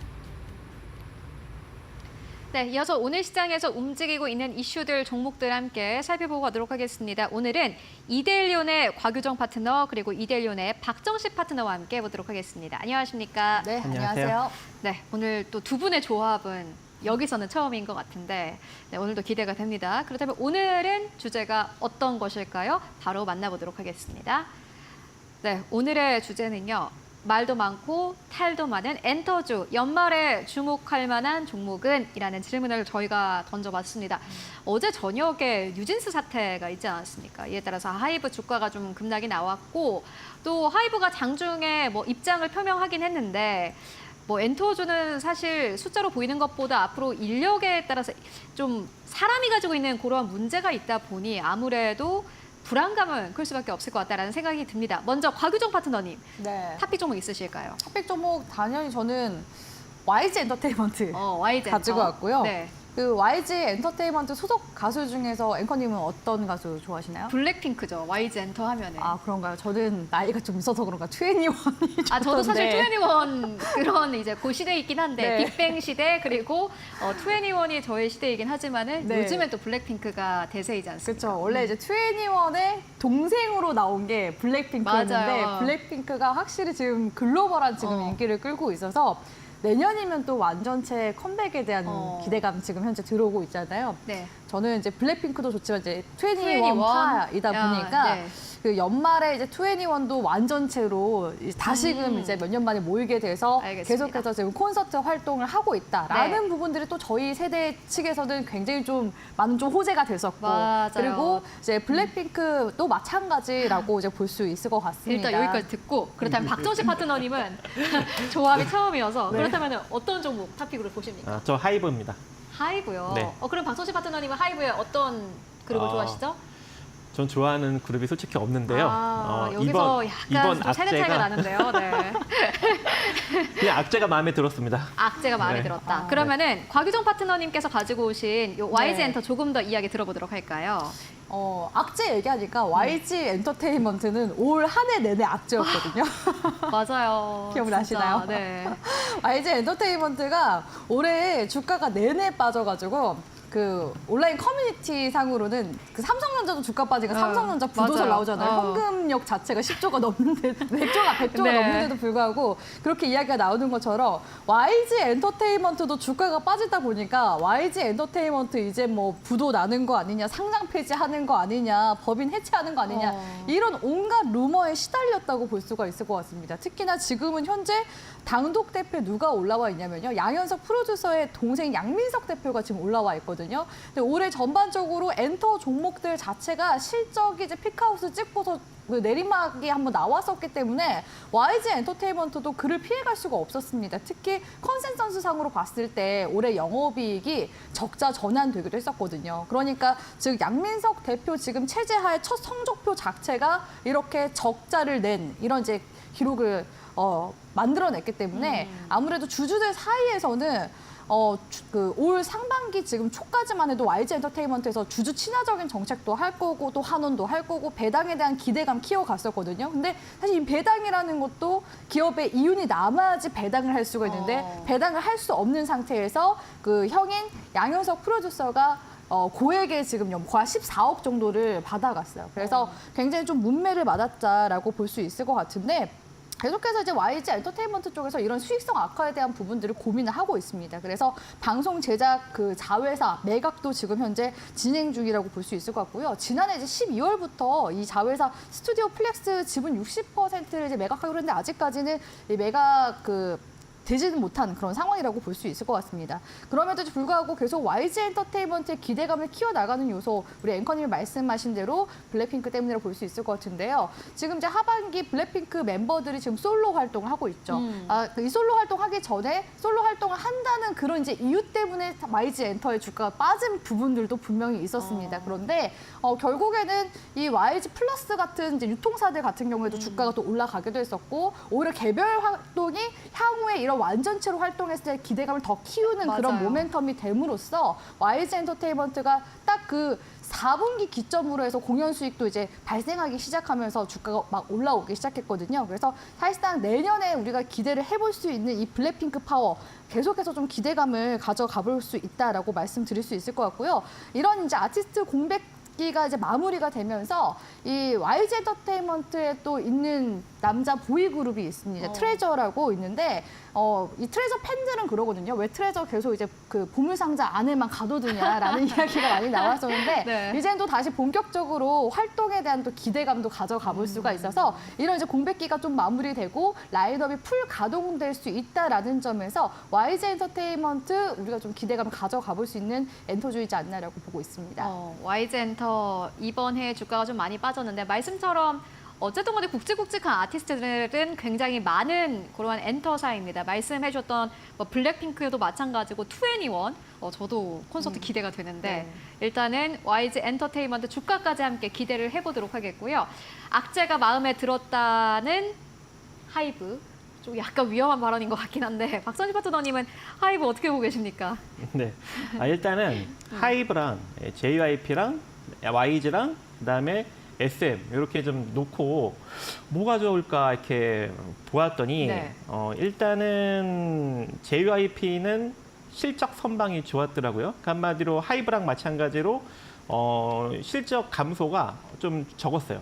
상대적으로 다른 이제 엔터테인먼트사들에 비해서 그래서 좀 긍정적이고 또 JYP 같은 경우 일단 현재 좀 아티스트 이 스트레이 키즈가 조금 핫하잖아요. 그래서 이 기대감으로 이제 추가적인 상승이 좀 가능할 것 같지만 최근에 너무 많이 올라와서 솔직히 엔터사들 중에 자산 대비 가장 많이 부각을 받고 있더라고요. 그래서 일단 제끼고 그다음에 YG 같은 경우에는 블랙핑크 이슈가 있지만 적자가 있어요. 그래서 솔직히 재무적으로 가장 조금 적자 기조를 많이 기록을 하고 있기 때문에 또 제꼈고 그다음에 이제 SN 같은 경우에는 여러 가지 이제 카카오 엔터테인먼트랑 덩치를 좀 키워가는 어떤 그런 단계더라고요. 하지만 모멘텀이 이 JYP나 이제 YG나 하이브보다는 좀 적은 상황이어서 아무래도 다 제끼고 그냥 하이브를 딱 골라보았습니다. 그래서 하이브 같은 경우에는 일단 자산 대비 상대적으로 그렇게 고평가되어 있지 않더라고요. 왜냐하면 그동안 외형적 성장을 아주 빠르게 이루어냈어요. 그래서 지금 주가가 다른 이제 엔터사들에 비해서 상대적으로 보았을 때 그렇게 많이 고평가 상태가 아니고 또 내년에 방탄소년단이 이제 본격적으로 합체를 하죠. 완전체를 이루어서 이제 본격적으로 활동을 하고 2026년에 월드 투어가 예정이 되어 있는 그런 상황이기 때문에 증권가에서 실적 전망이 아주 좋게 나오고 있는 그런 상황입니다. 그래서 2025년도에 매출이 한 11% 정도, 전년 동기 대비 11.5% 정도 증가한 2조 3,934억 원, 그리고 영업이익은 44.1% 늘어난 2,883억 원을 기록할 것이다 라고 증권가에서 지금 계속적으로 보고서를 내고 있는 상황이기 때문에 주가가 올라갈 수 있는 여력은 매우 높지 않을까. 근데 이 시기에 딱 뉴진스 사태가 터지면서 주가가 딱 눌렸으니 이건 바로 저점 매수 기회다. 근데 만약에 네. 요 이슈가 계속 부각되게 된다면 악재 부각 아닌가요? 이게 하이브가 뉴진스 하나로 먹고 사는 기업은 아니잖아요. 그래도 뉴진스가 가지고 또- 있는 파워가 있지 또 않습니까? 뉴진스가 또 매출에 그렇게 크게 영향을 미치는 단계도 아니고, 예, 그래서 오히려 이거는 매수다라고 봐서 지금 딱 눌렸을 때 우리가 한번 관심을 가져보고 19만 원대 이하로 그냥 줄기차게 모아가신다면 빠르게 22만 원대까지 전고점 부분까지 회복되지 않을까라고 생각을 합니다. 네, 하이브 만나보고 왔습니다. 19만 원대 아래에서 매수 기회 노려보자라고 저희 정리를 해보고 가도록 하겠고요. 그렇다면 오늘 시장에서 그 이외에 또 주목할 만한 이슈들 어떤 것들이 있을까요? 이어서 신민영 앵커가 전해드립니다. 네, 마켓 무버입니다. 지난 2020년에 시작된 대한항공과 아시아나항공의 합병 사업이 드디어 4년 만에 마무리 국면에 접어들었습니다. 대한항공과 아시아나항공의 합병, 드디어 유럽연합의 최종 승인을 받게 되면서 메가 캐리어 탄생이 임박했는데요. 대형 단일 국적 항공사가 탄생하게 되면서 노선과 기재 운영의 글로벌 경쟁력이 전보다 크게 강화될 것이라는 전망이 나옵니다. 특히 비용 효율성 측면에서 굉장히 좋을 것으로 보이는데요. 항공사의 경우 몸집이 더 커지게 될수록 유류 도입 원가와 항공 사용료 등의 협상력이 더 경쟁력을 가져갈 수 있기 때문입니다. 뿐만 아니라 중복 노선의 간소화를 통해서 대한항공 입장에서는 수익성 개선이 나타날 것으로 보이고요. 이번 통합 이후에 LCC 저비용 항공사들도 통합이 예정되어 있는데 진에어와 에어부산, 에어서울이 통합하게 될 시에는 LCC를 선도할 것이다라는 전망까지 받아가고 있습니다. 합병 대한항공의 같은 경우에는 매출액이 21조가 넘는 데다가 영업이익 1조 9,875억 원으로 2조 원에 달할 것으로 전망이 되고 있고요. 항공기 역시 238대나 됩니다. 이에 따라 수송 규모 세계 11위로 훌쩍 뛰어넘게 되겠습니다. 하지만 우리 소비자 입장에서는 그렇게 달가운 소식이 아닐 수도 있다라는 전망도 나오는데요. 다음 페이지에서 만나보겠습니다. 가장 큰 문제가 이제 독과점에 따라서 소비자 입장에서의 운임 상승 가능성이 우려 포인트가 된다라는 겁니다. 통합 항공사 국제선 여객 수송 점유율이 약 73%에 달할 것으로 전망이 되는데요. 이에 따라 중복 노선의 통폐합이 될 수 있고 소비자들의 선택지가 줄어들 수 있다라는 겁니다. 뿐만 아니라 인력 구조 조정 역시 풀어야 할 과제로 꼽히고 있는데요. 같은 업종이 통합하기 때문에 같은 업종에 있는 인력이 사라질 수밖에 없다라는 전망이 나오고 있고요. 또 2년간 독립 운영하며 이에 따라 인력 재배치 등 통합을 매듭 지을 것이다라는 그러한 계획을 밝히기도 했습니다. 대한항공과 아시아나항공 이렇게 대형 단일 국적 항공사로 탄생한다라는 소식 호재로 들리지만 시장에서는 뉴스가 소멸됐다라고 보면서 오히려 주가는 약세 흐름을 보이고도 있는데요. 달라진 위상과 함께 앞으로 주가 흐름은 더욱더 비행하면서 더 높게 날아갈 수 있을지 함께 주시해 보도록 하겠습니다. 지금까지 마켓무버 함께 하셨습니다. 네, 이어서 오늘 시장에서 움직이는 기업들 주가 좀 만나보도록 하겠습니다. 오늘 11월의 마지막 거래일인데 시장은 좀 크게 빠집니다. 코스피 2% 가깝게 하락세. 외국인들이 코스피 안에서 9천억 원 넘게 팔아치우고 있는데 6천억 원 넘게 팔아치우고 있는데 그 와중에 오늘 상한가를 기록한 기업도 있습니다. 테마가 있다 보면은 이런 하락장에서 더 좀 부각을 받길 마련인데 깨끗한 나라 오늘 상한가 안착했습니다. 곽유정 파트너님께서 가지고 오셨는데 들어보도록 하겠습니다.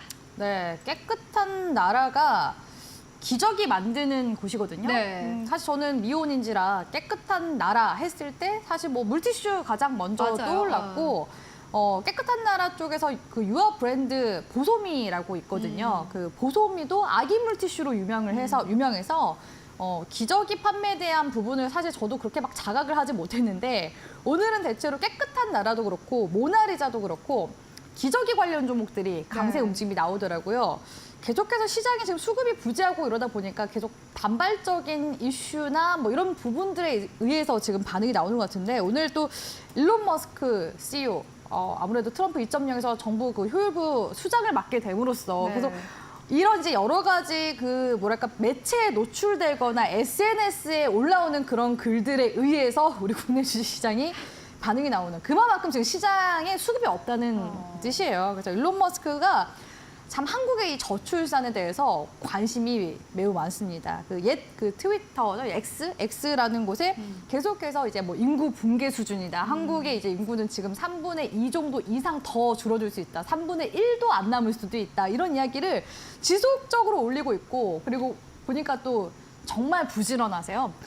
세계은행 자료를 기반으로 제작된 대한민국 출산율 그래프까지 올림으로써 전 세계가 우리 한국의 저출산에 대해서 관심을 가질 수 있도록 그래서 이제 국내 증시에서는 이런 관련 종목들이 움직임이 나왔는데 아이러니한 거는 저출산 관련주라고 했을 때 대표적인 종목들이 몇 개 있거든요.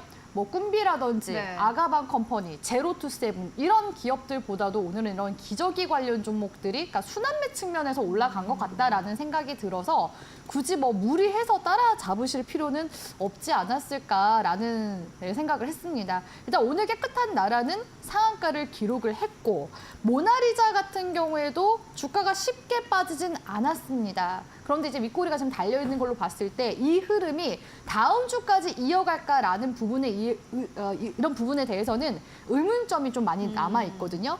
다만 저출산 관련주들 했을 때 제가 아까 앞서 말씀드렸던 아가방 컴퍼니 같은 기업들 있잖아요. 이런 기업들 보면은 최근에 주가가 박스권으로 좀 지리하게 움직임이 나오고 있는 모습을 볼 수가 있어요. 네. 특히나 이제 박스권 보통 이제 상단선 구간대가 매물대잖아요. 이런 매물대 돌파하면은 이제 올라가는 흐름이 나와주는데 기술적으로 그러면 지금 저출산 관련해서 모멘텀이 뭐 일론 머스크 CEO가 얘기한 거 말고는 뭐가 들어오고 있냐라고 했을 때 우리나라 출산율이 지금 올해 자칫하면 0.6명대로 떨어질 뻔했거든요. 근데 결혼율이 또 증가했습니다. 증가하면서 출산율도 덩달아 한 0.2명 정도. 정말 소폭이긴 하지만 출산율도 늘었거든요. 이게 지금 올해 한국 출산율이 2015년 처음으로 상승한 수치이기 때문에 그에 따른 이제 이 저출산 관련주에 대한 그 주목도가 조금 더 올라가지 않을까. 오히려 일론 머스크 덕분에 저출산 관련주 지금 많이 눌려 있구나. 그런데 지금 출산율이 지금 소폭 올랐구나. 이렇게 지금 흐름이 이어져 갈 수도 있기 때문에 저출산 관련주들 사실 테마 순환매 측면으로는 한 번쯤은 우리가 좀 지켜볼 만한 그런 이슈가 아닌가라고서 보고 있어서 오늘 일단 깨끗한 나라 모나리자보다도 그 외의 종목들에 조금 더 관심을 가져보시면 좋지 않을까라고 보고 있습니다. 네, 알겠습니다. 깨끗한 나라 함께 만나보고 왔고요. 이어서 두 번째 기업 만나보도록 하겠습니다. 웰크론입니다. 이번에는 박정식 파트너님이 가지고 오신 그 기업인데 역시나 오늘 시장에서 4% 넘게 상승세 2,200원대에서 거래가 되고 있습니다. 이게 어떻게 보고 계실까요? 네, 저도 이제 같은 섹터입니다. 맞아요. 네.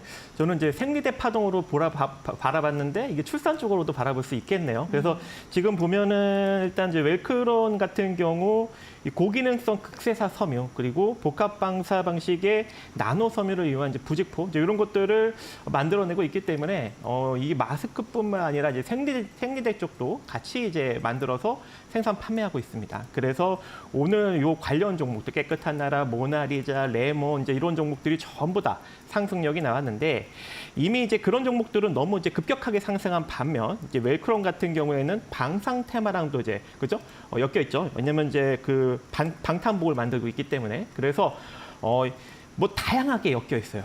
그래서 지금 좀 눌렸을 때 2,180원 이하로 여러분들이 분할로 2,120원 정도 자리까지 잡아볼 수 있을 것 같고 1차적으로 만약에 재차 상승력이 나타난다면 2,360원까지 일단 바라볼 수 있을 것 같고 만약에 이제 이 자리를 돌파하면서 올라가면 2,700원 정도 자리까지도 바라볼 수 있을 것 같아요. 그리고 지금 이제 출산율에서 제가 보니까 이번 3분기에 출산율이 0.76으로 올라가면서 12년 만에 가장 높은 또 출산율을 기록을 했다네요. 그래서 이제 이 출산율 관련 테마도 이제 본격적으로 다시 한번 또 부각을 받을 수 있는 여력도 존재하지 않을까 생각을 해봅니다. 네, 알겠습니다. 이어서 세 번째 기업으로 넘어가 보도록 하겠습니다. 이번에는 티플렉스입니다. 오늘 장중에는 3,400원대까지 올라왔습니다. 그런데 결국에는 하락으로 전환을 했고요. 2% 하락하면서 3,025원에서 거래가 되고 있습니다. 곽유정 파트너님, 티플렉스 어떻게 보고 계십니까? 티플렉스 이제 오늘은 눌렸지만 네. 앞으로 트럼프 정권 하에서는 계속 움직임이 나올 수 있는 좋은 또 테마주가 되지 않을까라는 생각을 해보는 기업이거든요. 티플렉스 하면은 사실 이제 유니온 그룹주와 같이 함께 마찬가지로 대표적인 히토류 관련주라고 볼 수가 있습니다. 아무래도 미중 무역 갈등에 대한 이제 우려감도 있는 상태에다가 대중국 반도체 관련해서 추가 수출 규제안이 이르면 이제 다음 주쯤이죠. 다음 주쯤에 발표될 것이라는 지금 보도가 나오면서 오늘 관련 종목들이 좀 들썩이는 모습이었고 이런 이제 기술 패권을 둘러싼 경쟁이 지금 심화가 되고 있다 보니까 계속해서 이런 그 전자 소재 만들 때 핵심 소재로 쓰이는 이 히토류가 기존에 이제 트럼프 1기 정권 때도 마찬가지로 계속 움직임이 나왔었던 그런 섹터이기도 하거든요. 핵심 소재라서. 중국 같은 경우에는 히토류 공급량이 세계 한 60% 정도, 정제된 히토류 공급량 90% 정도 차지한다고 합니다. 그래서 우리 국내에 사실 실질적으로 미치는 부분에 있어서는 우리나라도 학습이 됐거든요. 이미 히토류 이런 부분에 있어서 공급망에 대해서 알고 있기 때문에 공급망을 다변했기 때문에 사실 실질적으로 우리 국내에 있어서는 영향력은 제한적이에요. 그래서 사실상 주식시장에서 움직임이 나오는 거는 정말 테마성으로 움직임이 나오는 거다라고 이제 보셔야 될 것 같은데 그럼에도 불구하고 왜 이제 히토류 관련주 중에서 티플렉스를 주목을 하셔야 되냐라는 부분에 있어서는 저는 이제 테마주를 매매를 할 때도 좀 보수적으로 실적이 좀 괜찮은 종목들 위주로 보고 있거든요. 티플렉스가 이제 그 실적을 잠깐 보시면 작년에 처음으로 적자 전환됐습니다. 근데 작년 같은 경우는 전방 산업이 전반적으로 좋지 않았거든요. 네. 이 티플렉스가 이제 희소 금속을 다루고 있기 때문에 그런 이제 히토류 관련주로 엮여 있기도 하지만 사실 국내 스테인리스 본관 가공 시장 점유율 1위를 하고 있는 기업이라서 스테인리스 절삭 가공 부품 같은 경우에는 조선이나 플랜트, 전기차, 반도체 이런 이제 전방 산업군에 필수적으로 사용이 되는 중간재입니다. 그렇기 때문에 실적이 그래도 평이하게 잘 나오는 중이었었는데 이제 전방 산업이 작년에 이제 꺾게 되면서 적자 전환이 좀 됐었다라고 볼 수 있을 것 같고요. 이 기업 같은 경우에는 또 고객사가 이제 포스코입니다. 그렇기 때문에 안정적인 그런 공급처도 이제 확보가 되어 있는 상황이기 때문에 테마로만 보기엔 사실 이 기업의 그런 내실로 따졌을 땐 좀 아쉬운 부분이 많죠. 그렇기 때문에 티플렉스 이제 주가 움직임도 사실 보면은 기존에 이제 그 월봉 차트 보겠습니다. 월봉 차트 보면은 미중 갈등이 좀 심화될 때마다 주가 상승력이 굉장히 좀 강하게 나왔었던 이력을 가지고 있었던 종목이에요. 특히나 최고가 거의 8,000원 부근대까지 올라갔었는데 아마 트럼프 정권 하에서는 다시금 적어도 뭐 8,000원까지는 아니더라도 5,000원대까지는 한 번은 이제 뭐 정권 한 이제 4년 정도 네. 남아 있으니까 그쯤에는 한 번은 무조건 한 5,000원대까지는 달성 가능성이 높거든요. 그러니까 이 기업이 적자 전환 계속 이어가지 않는 이상, 상장 폐지만 되지 않는 이상 그런 관점에서 티플렉스 트레이딩 하실 때 좋은 종목으로 보고 있고요. 적어도 계속해서 이제 변동성이 좀 단기에서 스윙 관점으로 나온다라고 하더라도 그 4,000원 이제 아래 하단 구간 한 3,800원 정도까지는 계속 변동성 만들어 나갈 수 있기 때문에 트레이딩 하시는 분들은 제가 말씀드린 가격대 기준으로 하셔서 계속해서 가격 전략 세워 나가시면 좋을 만한 종목이라고 보고 있습니다. 티플렉스 아무래도 이제 내년이 되면은 트럼프의 새로운 정부가 들어설 텐데 미중 갈등 다시 한번 부각될 가능성이 높습니다. 트럼프가 일기 집권했을 때 그때 정말 매일매일 미국과 중국 간의 맞습니다. 갈등 이슈가 부각이 됐었는데 이번에도 역시나 마찬가지로 그러한 테마성 이슈로 잘 보고 트레이딩에 가능한 기업이다라고 저희 정리를 해보고 가도록 하겠고요. 이어서 마지막 기업 만나보도록 하겠습니다. 박정식 파트너님께서 가지고 오셨어요. 미래산업입니다. 오늘 급등세 나오고 있는데 어떻게 보고 계십니까? 네, 일단은 이제 미국이 이제 중국의 반도체 규제를 다시 한번 또 강화하는 조치를 다음 주 2일 날 이제 발표를 하죠. 근데 여기에 창신 메모리가 빠졌습니다. 중국 기업 중에. 그래서 이 창신 메모리 쪽에 장비를 납품하는 기업들이 오늘 상승력이 아주 강하게 나왔는데 그게 바로 이제 미래 산업이죠. 여러분들이 뉴스 보도를 검색을 해 보시면 미래 산업이 이 창신 메모리에 이 반도체 검사 장비 관련 수주를 체결했다라는 게 기사가 쫘라라락 나올 겁니다. 그래서 오늘 아주 강한 흐름을 보였는데 지금 보니까 이 이슈뿐만 아니라 우리가 그냥 실적적인 측면으로도 접근을 해볼 수 있고 또 저평가 관점으로도 접근을 해볼 수 있을 것 같아요. 왜 그러냐면 지금 작년에 보시면 영업이익이 마이너스 175억을 기록을 했습니다. 근데 올해는 무려 플러스 97억을 기록을 하고 있는 상황이에요. 3분기 누적으로. 그렇다는 건 이제 그러니까 영업이익적인 측면에서 사상 최대치를 지금 찍고 있는 그런 상황이기 때문에 이거는 이제 본격적으로 실전 턴어라운드가 나오는 실적이 턴어라운드가 나오는구나라고 생각을 할 수 있을 것 같고 또 자본 총계가 822억인데 현재 시가총액이 무려 317억입니다. 그래서 이 기업 같은 경우에는 아무래도 SK 하이닉스와도 이제 거래를 하고 있는 그런 단계이기 때문에 본격적인 이제 주가의 상승력이 바닥을 다지고 나올 수 있을 것으로 판단이 되고 있고 원래 오늘 장대 양봉 나왔으면 그냥 눌렸을 때까지 기다리세요라고 이제 이야기를 해드렸을 텐데 다행히도 장 마감에 많이 밀렸습니다. 오늘 상한가까지 기록을 했는데 그래서 지금 잡지 마시고 내일 정도에 조금 더 눌리면 대략 한 995원 이후로 995원 이하로 대략 967원 정도까지 분할로 접근하신다면 다시 재차 1,100원대까지 상승력이 나올 것이고 이 자리가 만약에 돌파가 된다면 1,300원 정도 자리까지 또 시세가 이어질 수 있기 때문에 그때는 조금 더 홀딩하는 관점으로 가져가시면 좋을 것 같습니다. 네, 미래산업까지 만나보고 왔습니다. 지금보다는 다음 주에 좀 매수 기회를 노리면 좋겠다라는 생각이 듭니다. 네, 지금까지 곽유정 파트너 그리고 박정식 파트너와 함께 이야기 나눠봤습니다. 말씀 고맙습니다.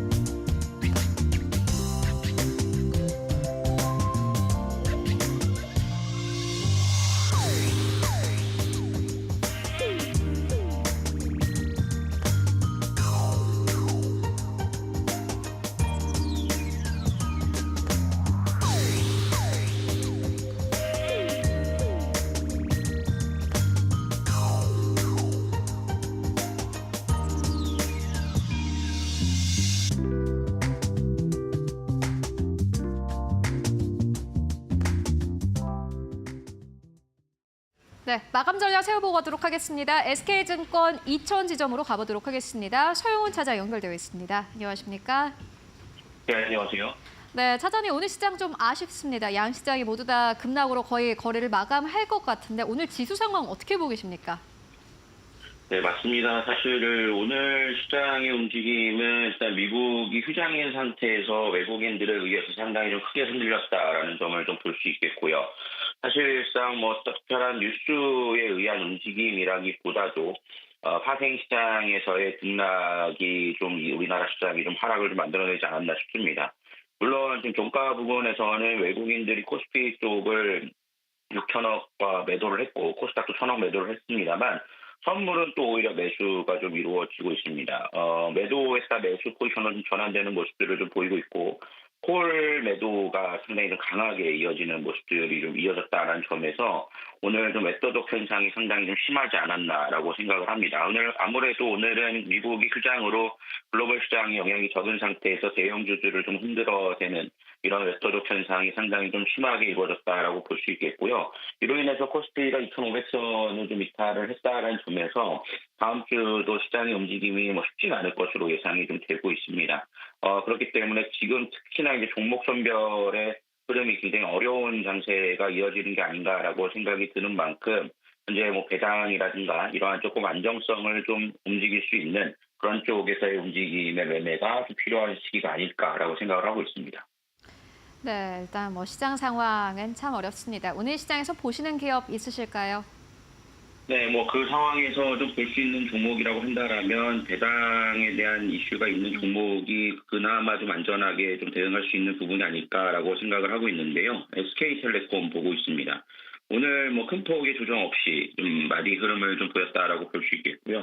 결과적으로 기업 가치 제고와 주주 환원에 대한 확대가 좀 이루어지면서 배당 기대감이 상당히 좀 높아지고 있다라고 볼 수 있겠습니다. 최근 KT가 외국인 지분이 다 채워진 상태이기 때문에 이제 SK텔레콤이나 LG텔레콤의 통신주로서 좀 동결할 가능성이 높다라는 전망들도 나오고 있다는 점을 감안해 본다라면 배당 수익률 6%는 충분히 매력적인 흐름이라고 볼 수 있겠고 외국인 수급과 함께 편성하시면서 좀 공략을 해보실 수 있는 움직임이 좀 되지 않을까라고 예상을 하고 있습니다.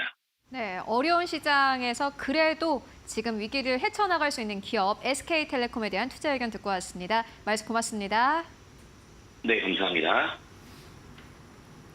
네, 금요일 마감 동시효과 구간에 들어와 있습니다. 마감의 기술 함께 하실 시간입니다. 지시인포 박근호 이사 모셨습니다. 어서 오세요. 안녕하십니까? 네.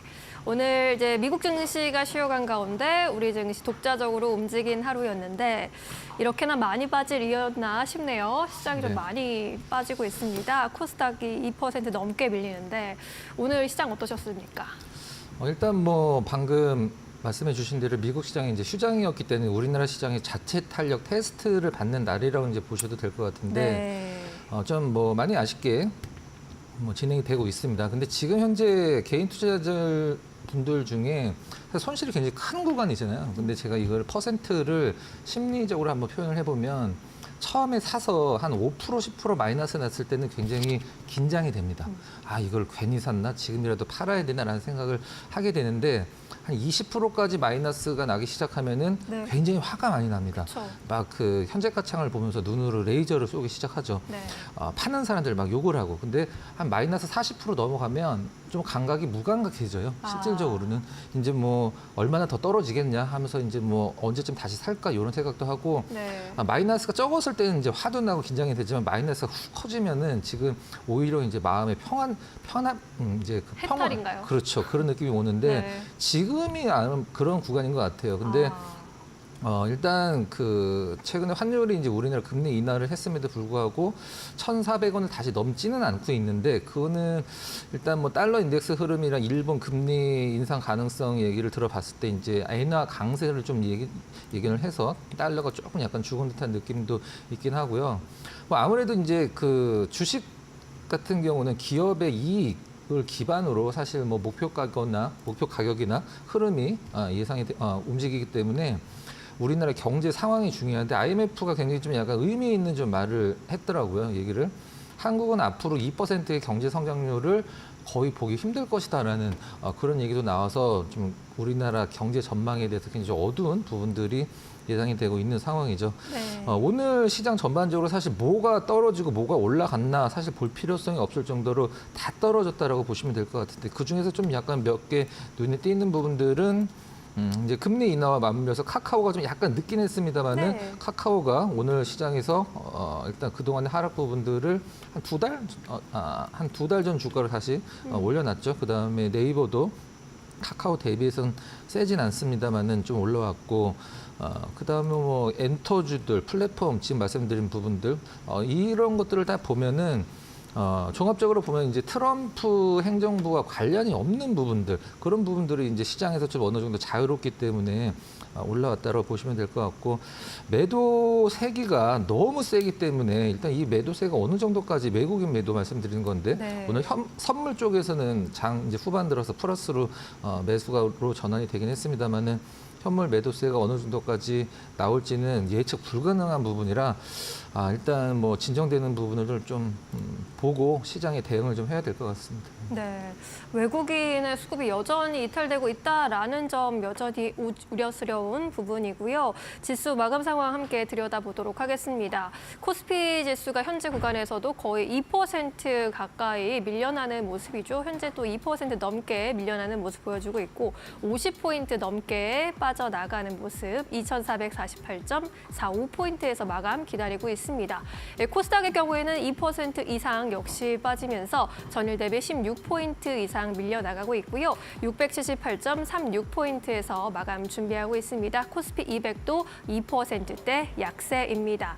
오늘 수급 상황 보시면요. 코스피 시장에서 외국인과 기관의 이탈이 계속해서 이어졌습니다. 현재도 외국인이 6,300억 원 이상의 매도 우위 나타내고 있고요. 기관 역시 700억 원 소폭의 매도 우위 확인됩니다. 개인 나홀로 사자세 보이면서 5,995억 원, 6천억 원 가까이 물량을 담아가고 있습니다. 코스닥의 경우에도 외국인의 수급 공백으로 외국인 수급 여전히 뻥 뚫려 있네요. 외국인의 수급이 1,000억 원 이상의 매도 우위, 개인의 경우에는 1,000억 원 이상의 매수 우위가 확인이 되고 있는 상황입니다. 우리 시장 이렇게 해서 마감해 보도록 하겠습니다.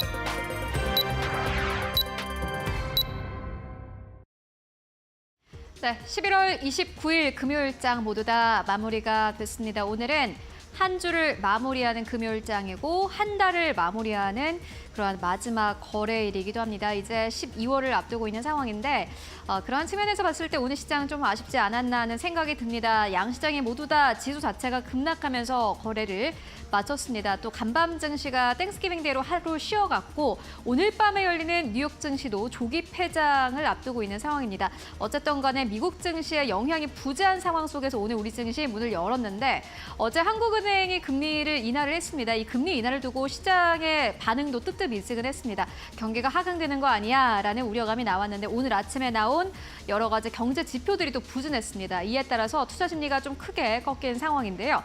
특히나 외국인들의 수급 이탈 연이어서 나오고 있는 상황입니다. 오늘 시장에서 6천억 원 넘게 매도세 나타냈고요. 지수 확인해 보도록 하겠습니다. 오늘 코스피는 결국에는 2,500선 아래에서 거래를 마쳤습니다. 오늘 1.9% 넘게 하락세 나왔고요. 2,455선에서 종가를 형성을 했습니다. 코스닥도 마찬가지입니다. 코스닥이 코스피보다 조금 더 빠졌습니다. 2% 넘게 하락하면서 678선에서 거래를 마감을 했습니다. 달러에 대한 원화의 환율은 1,400원대 아래에서 종가 형성했고요. 그렇다면 오늘 시장 시가총액 1위권부터 5위권까지는 어땠을까요? 함께 만나보도록 하겠습니다. 네, 삼성전자가 좀 크게 밀렸네요. 2% 넘게 하락하면서 거래를 마감을 했습니다. 54,200원대. 이미 11월에 5만 원대 아래로 한번 내려가 본 탓일까요? 오늘 삼성전자 주가 여전히 좋지 않은 상황이었고요. SK하이닉스가 그나마 0.7%의 하락으로 거래를 마감을 했습니다. 전체 지수 대비해서는 아웃퍼폼이었지만은 오늘 16만 원대를 결국에는 이탈하면서 거래 마감했습니다.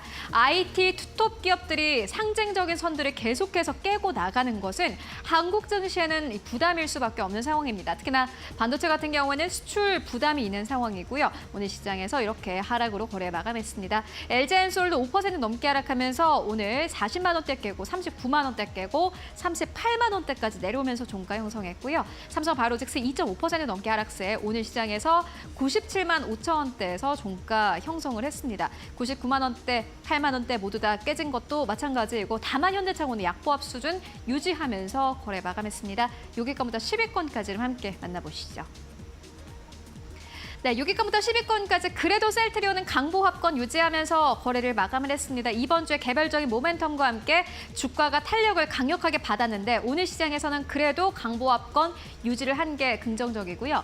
1위권부터 10위권까지 이제는 계속해서 체크해봐야 될 게 네이버가 아닐까 싶습니다. 외국인과 기관 투자자들의 수급은 삼성전자, SK하이닉스에서는 계속해서 빠져나가고 있지만은 반면에 소프트웨어 쪽, AI 소프트웨어 쪽으로는 계속해서 들어오고 있는 모습 확인되고 있습니다. 그 대표적인 예가 네이버가 될 것 같은데요. 오늘 시장에서도 이 하락장 속에서도 상승하면서 거래 마감했습니다. 1% 가깝게 상승세 20만 6,500원대에서 종가 형성했고요. KB금융 1.8% 하락세, 기아도 2.2% 넘게 하락하면서 거래를 마감을 했습니다. 이어서 코스닥 1위권부터 5위권까지를 함께 만나보시죠. 네, 오늘 코스닥 1위권부터 5위권까지 오늘 코스닥이 시가총액 상위 기업들의 주가 낙폭이 꽤나 큰 모습을 확인하실 수 있습니다. 알테오젠 7% 넘게 하락입니다. 알테오젠은 최근 들어서 일일 상승폭 하락폭이 꽤나 큰 상황이고 계속해서 변동성을 키워가고 있습니다. 오늘 알테오젠은 28만 원대에서 종가 형성했습니다. 이번 주에 30만 원대까지 올랐는데 오늘 30만 원대 깨졌고 다시 한번 28만 원대까지 뚝 떨어진 모습 확인하실 수 있고요.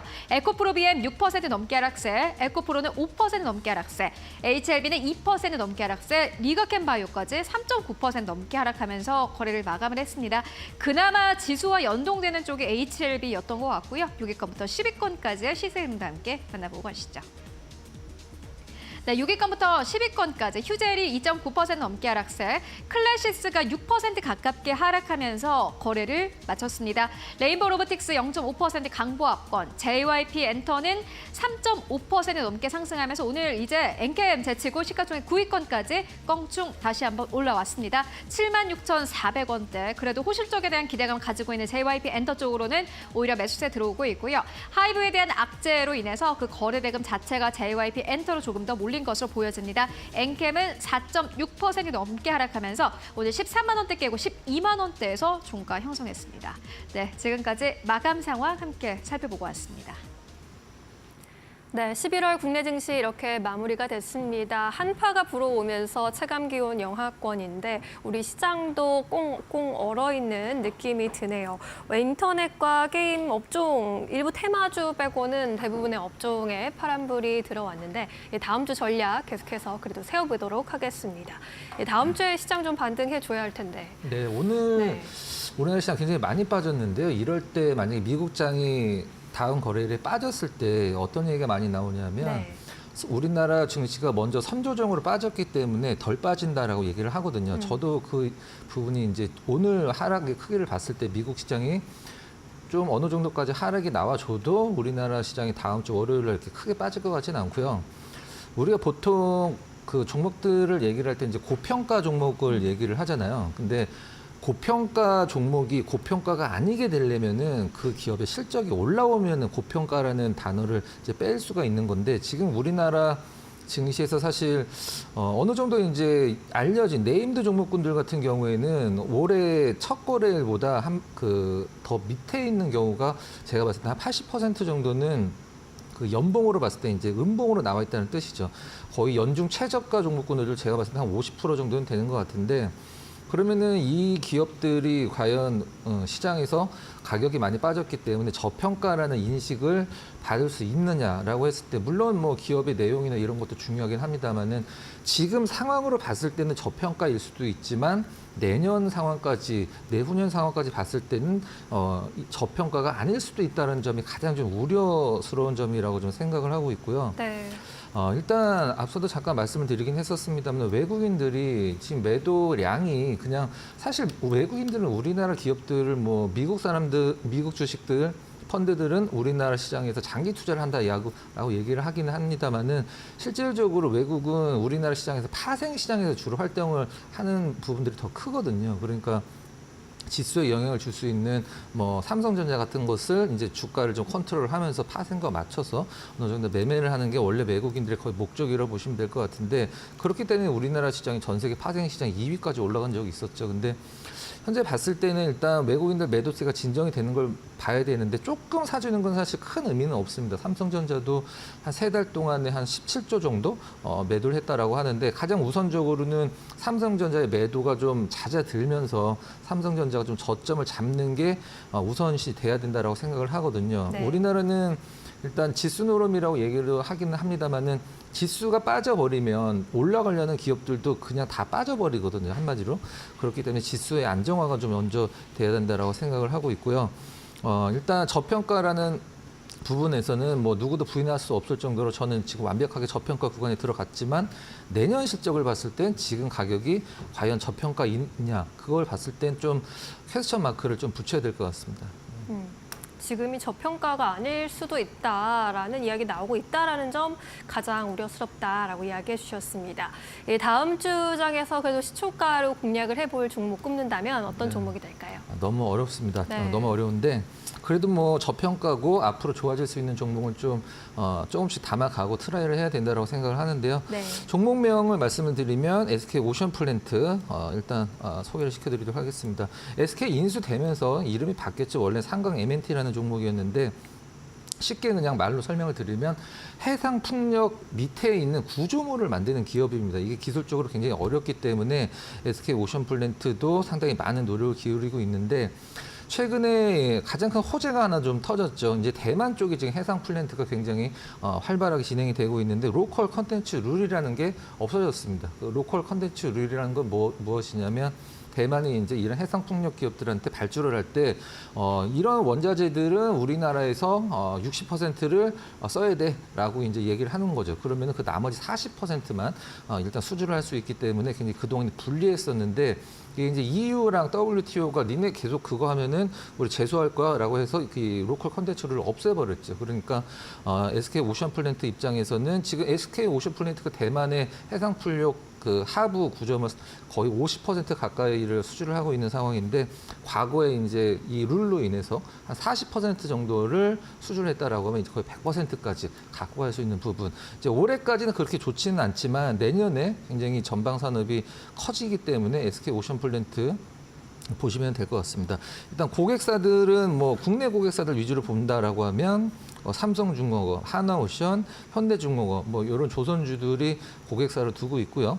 하여튼 좀 정리를 한다라고 하면은 아시아 해상풍력 시장이 그러니까 오션플랜트 입장에서는 전방 산업이 굉장히 커지고 있고 올해보다 내년을 좀 기대할 수 있는 그런 종목이다 말씀드리도록 하겠습니다. 네.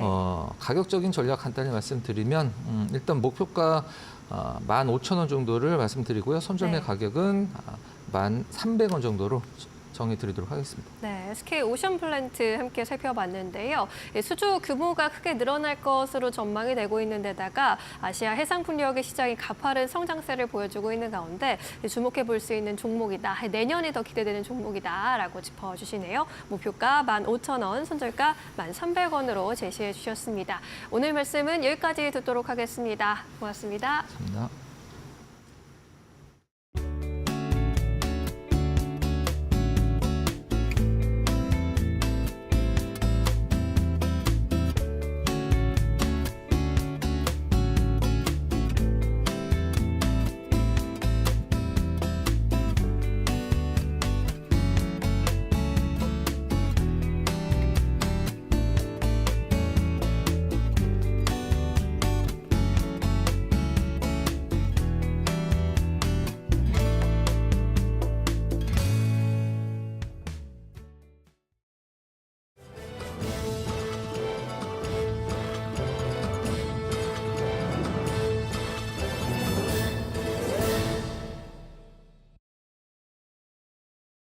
계속해서 이데일리 TV 뉴스 전해드립니다. 글로벌 경제의 불확실성 속에서 재계 연말 인사가 대부분 마무리됐습니다. 기업들의 정기 인사를 열어보니 미국 트럼프 2기에 대응하려는 움직임이 나타났는데요. 이지은 기자의 보도입니다. 연말 재계 인사 키워드로 트럼프 2기 대비책이 꼽힙니다. 도널드 트럼프 미국 대통령 당선인이 관세 정책을 예고한 가운데 글로벌 대응력을 높이기 위한 조치로 풀이됩니다. 삼성전자는 적자가 누적되고 있는 파운드리 사업 수장으로 미국에서 반도체 사업을 이끌어온 한진만 사장을 발탁했습니다. 파운드리 고객사가 많은 미국 현지에 익숙한 한진만 사장을 구원투수로 내세운 겁니다. 현대차는 창사 57년 만에 첫 외국인 최고 경영자를 임명했습니다. 북미 지역을 담당했던 호세 무뇨스 최고 경영자 내정자는 전기차 보조금 축소와 고관세 부과 등 불확실성에 발빠르게 대응하고 미국 현지 투자를 확대하겠다고 포부를 밝혔습니다. 트럼프 이제 행정부 이제 출범이 이제 임박했는데 현재 이제 트럼프의 특징이 그 예측 불가, 즉 예측 곤란이라는 특성이 있습니다. 트럼프 내부의 어떤 스태프들, 즉 참모들도 하나의 어떤 규칙성을 좀 가지고 있지 않기 때문에 뭐 학연이라든지 이런 인맥에 의존할 수밖에 없는 게 현실입니다. 어제 정기 인사를 단행한 롯데그룹은 최고 경영자 36%를 교체했습니다. 인사 칼바람이 분 가운데서도 도널드 트럼프 미국 대통령 당선인과 펜실베니아대 동문인 김상현 롯데그룹 유통군 총괄 대표는 유임됐습니다. 이데일리 TV 이지은입니다. 지난 여름 폭염에 배추 한 포기 가격이 10,000원에 육박했습니다. 이렇듯 기후변화는 우리 삶과 연관이 깊습니다. 생산 여건이 악화하면 가격이 오르고 결국 전체 소비 계획에 영향을 주기 때문입니다. 농산물 수급 안정 방안을 논의하는 자리가 오늘 국회에서 마련됐습니다. 이혜라 기자입니다. 한파나 폭설, 폭염에도 거뜬한 먹거리를 위해 관계부처와 기관, 전문가들이 머리를 맞댔습니다. 한국농수산식품유통공사는 오늘 국회에서 공청회를 열고 기후변화에 대응한 농산물 수급 안정 방안을 논의했습니다. 기후변화에 따른 그런 작물에 대한 품종을 잘 이렇게 개발할 수 있는 그런 일들을 해나가는 것이 무엇보다 상당히 중요하기 때문에요. 농산물의 생산, 유통 방법 등 전반의 변화가 절실하다는 데 의견이 모아졌습니다. 새로운 저장 기술로 농산물을 장기 보관하거나 스마트팜 확산을 통한 농업혁신 등이 필요하다는 제언이 나왔습니다. 장기 저장에도 문제가 없거나 재해도 잘 견딜 수 있도록 개량한 신품종도 전시로 선보였습니다. AT는 체계적인 수급을 위한 통계 농업 등 장기 계획도 공유했습니다. 우리 공사에서 최초로 기후변화 TF팀을 만들어서 오늘의 공청회를 실시를 하고 있습니다. 우리가 강론으로 정책으로 만들어내면은 식품 영토를 넓힐 수 있는 좋은 기회가 올 수 있다고 생각이 되고요. 식량 작업률을 높이고 식량을 이제는 안보 차원에서 식량 무기화를 할 수 있는 방법이 오늘 공청회의 주안점이 될 수 있다고. AT는 부처, 산학계 협의로 관련 예산 확충 등 실질적 논의도 이어갈 예정입니다. 이데일리 TV 이혜라입니다. 스마일게이트 퓨처랩 재단이 인디게임 컬처 페스티벌 버닝비거 2024를 개최했습니다.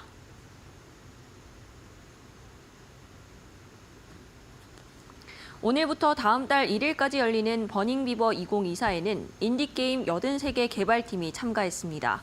이들은 어드벤처, 퍼블, 액션 슈팅 등 다양한 장르 게임을 선보였습니다. 스마일게이트 퓨처랩 재단은 기획 전시 게임 밖의 게임을, 스마일게이트 D&I실에서는 보드게임 미스터리 신규 입사자를 공개했습니다. 이 외에도 게임 제작 및 직군 진로 체험, 포토부스와 같은 다채로운 부대 행사가 마련됐습니다. 지금까지 이데일리 TV 뉴스 전해드렸습니다.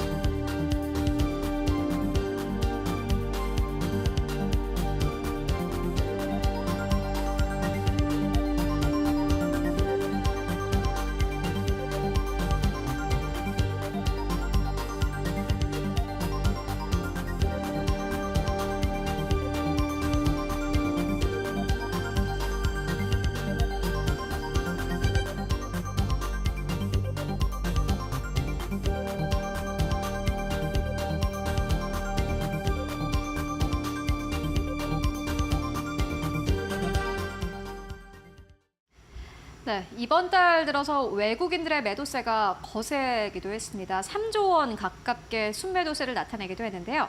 다만 이러한 가운데서도 그래도 안정적인 배당주 쪽으로는 계속해서 매수가 들어왔습니다. 오늘 양지수가 급락을 했음에도 불구하고 배당주들 시세를 지켜냈고 약보합이나 강보합 수준에서 거의 거래를 마감을 했는데요. 특히나 연말까지 기관 투자자들은 배당주를 담는 경향이 있습니다. 오늘 시장은 이렇게 약세로 거래를 마감을 했습니다마는 12월까지 찬바람 불면 배당주라는 이 격언이 진짜 맞을지 여러분들 함께 확인해 보시면 좋을 것 같습니다.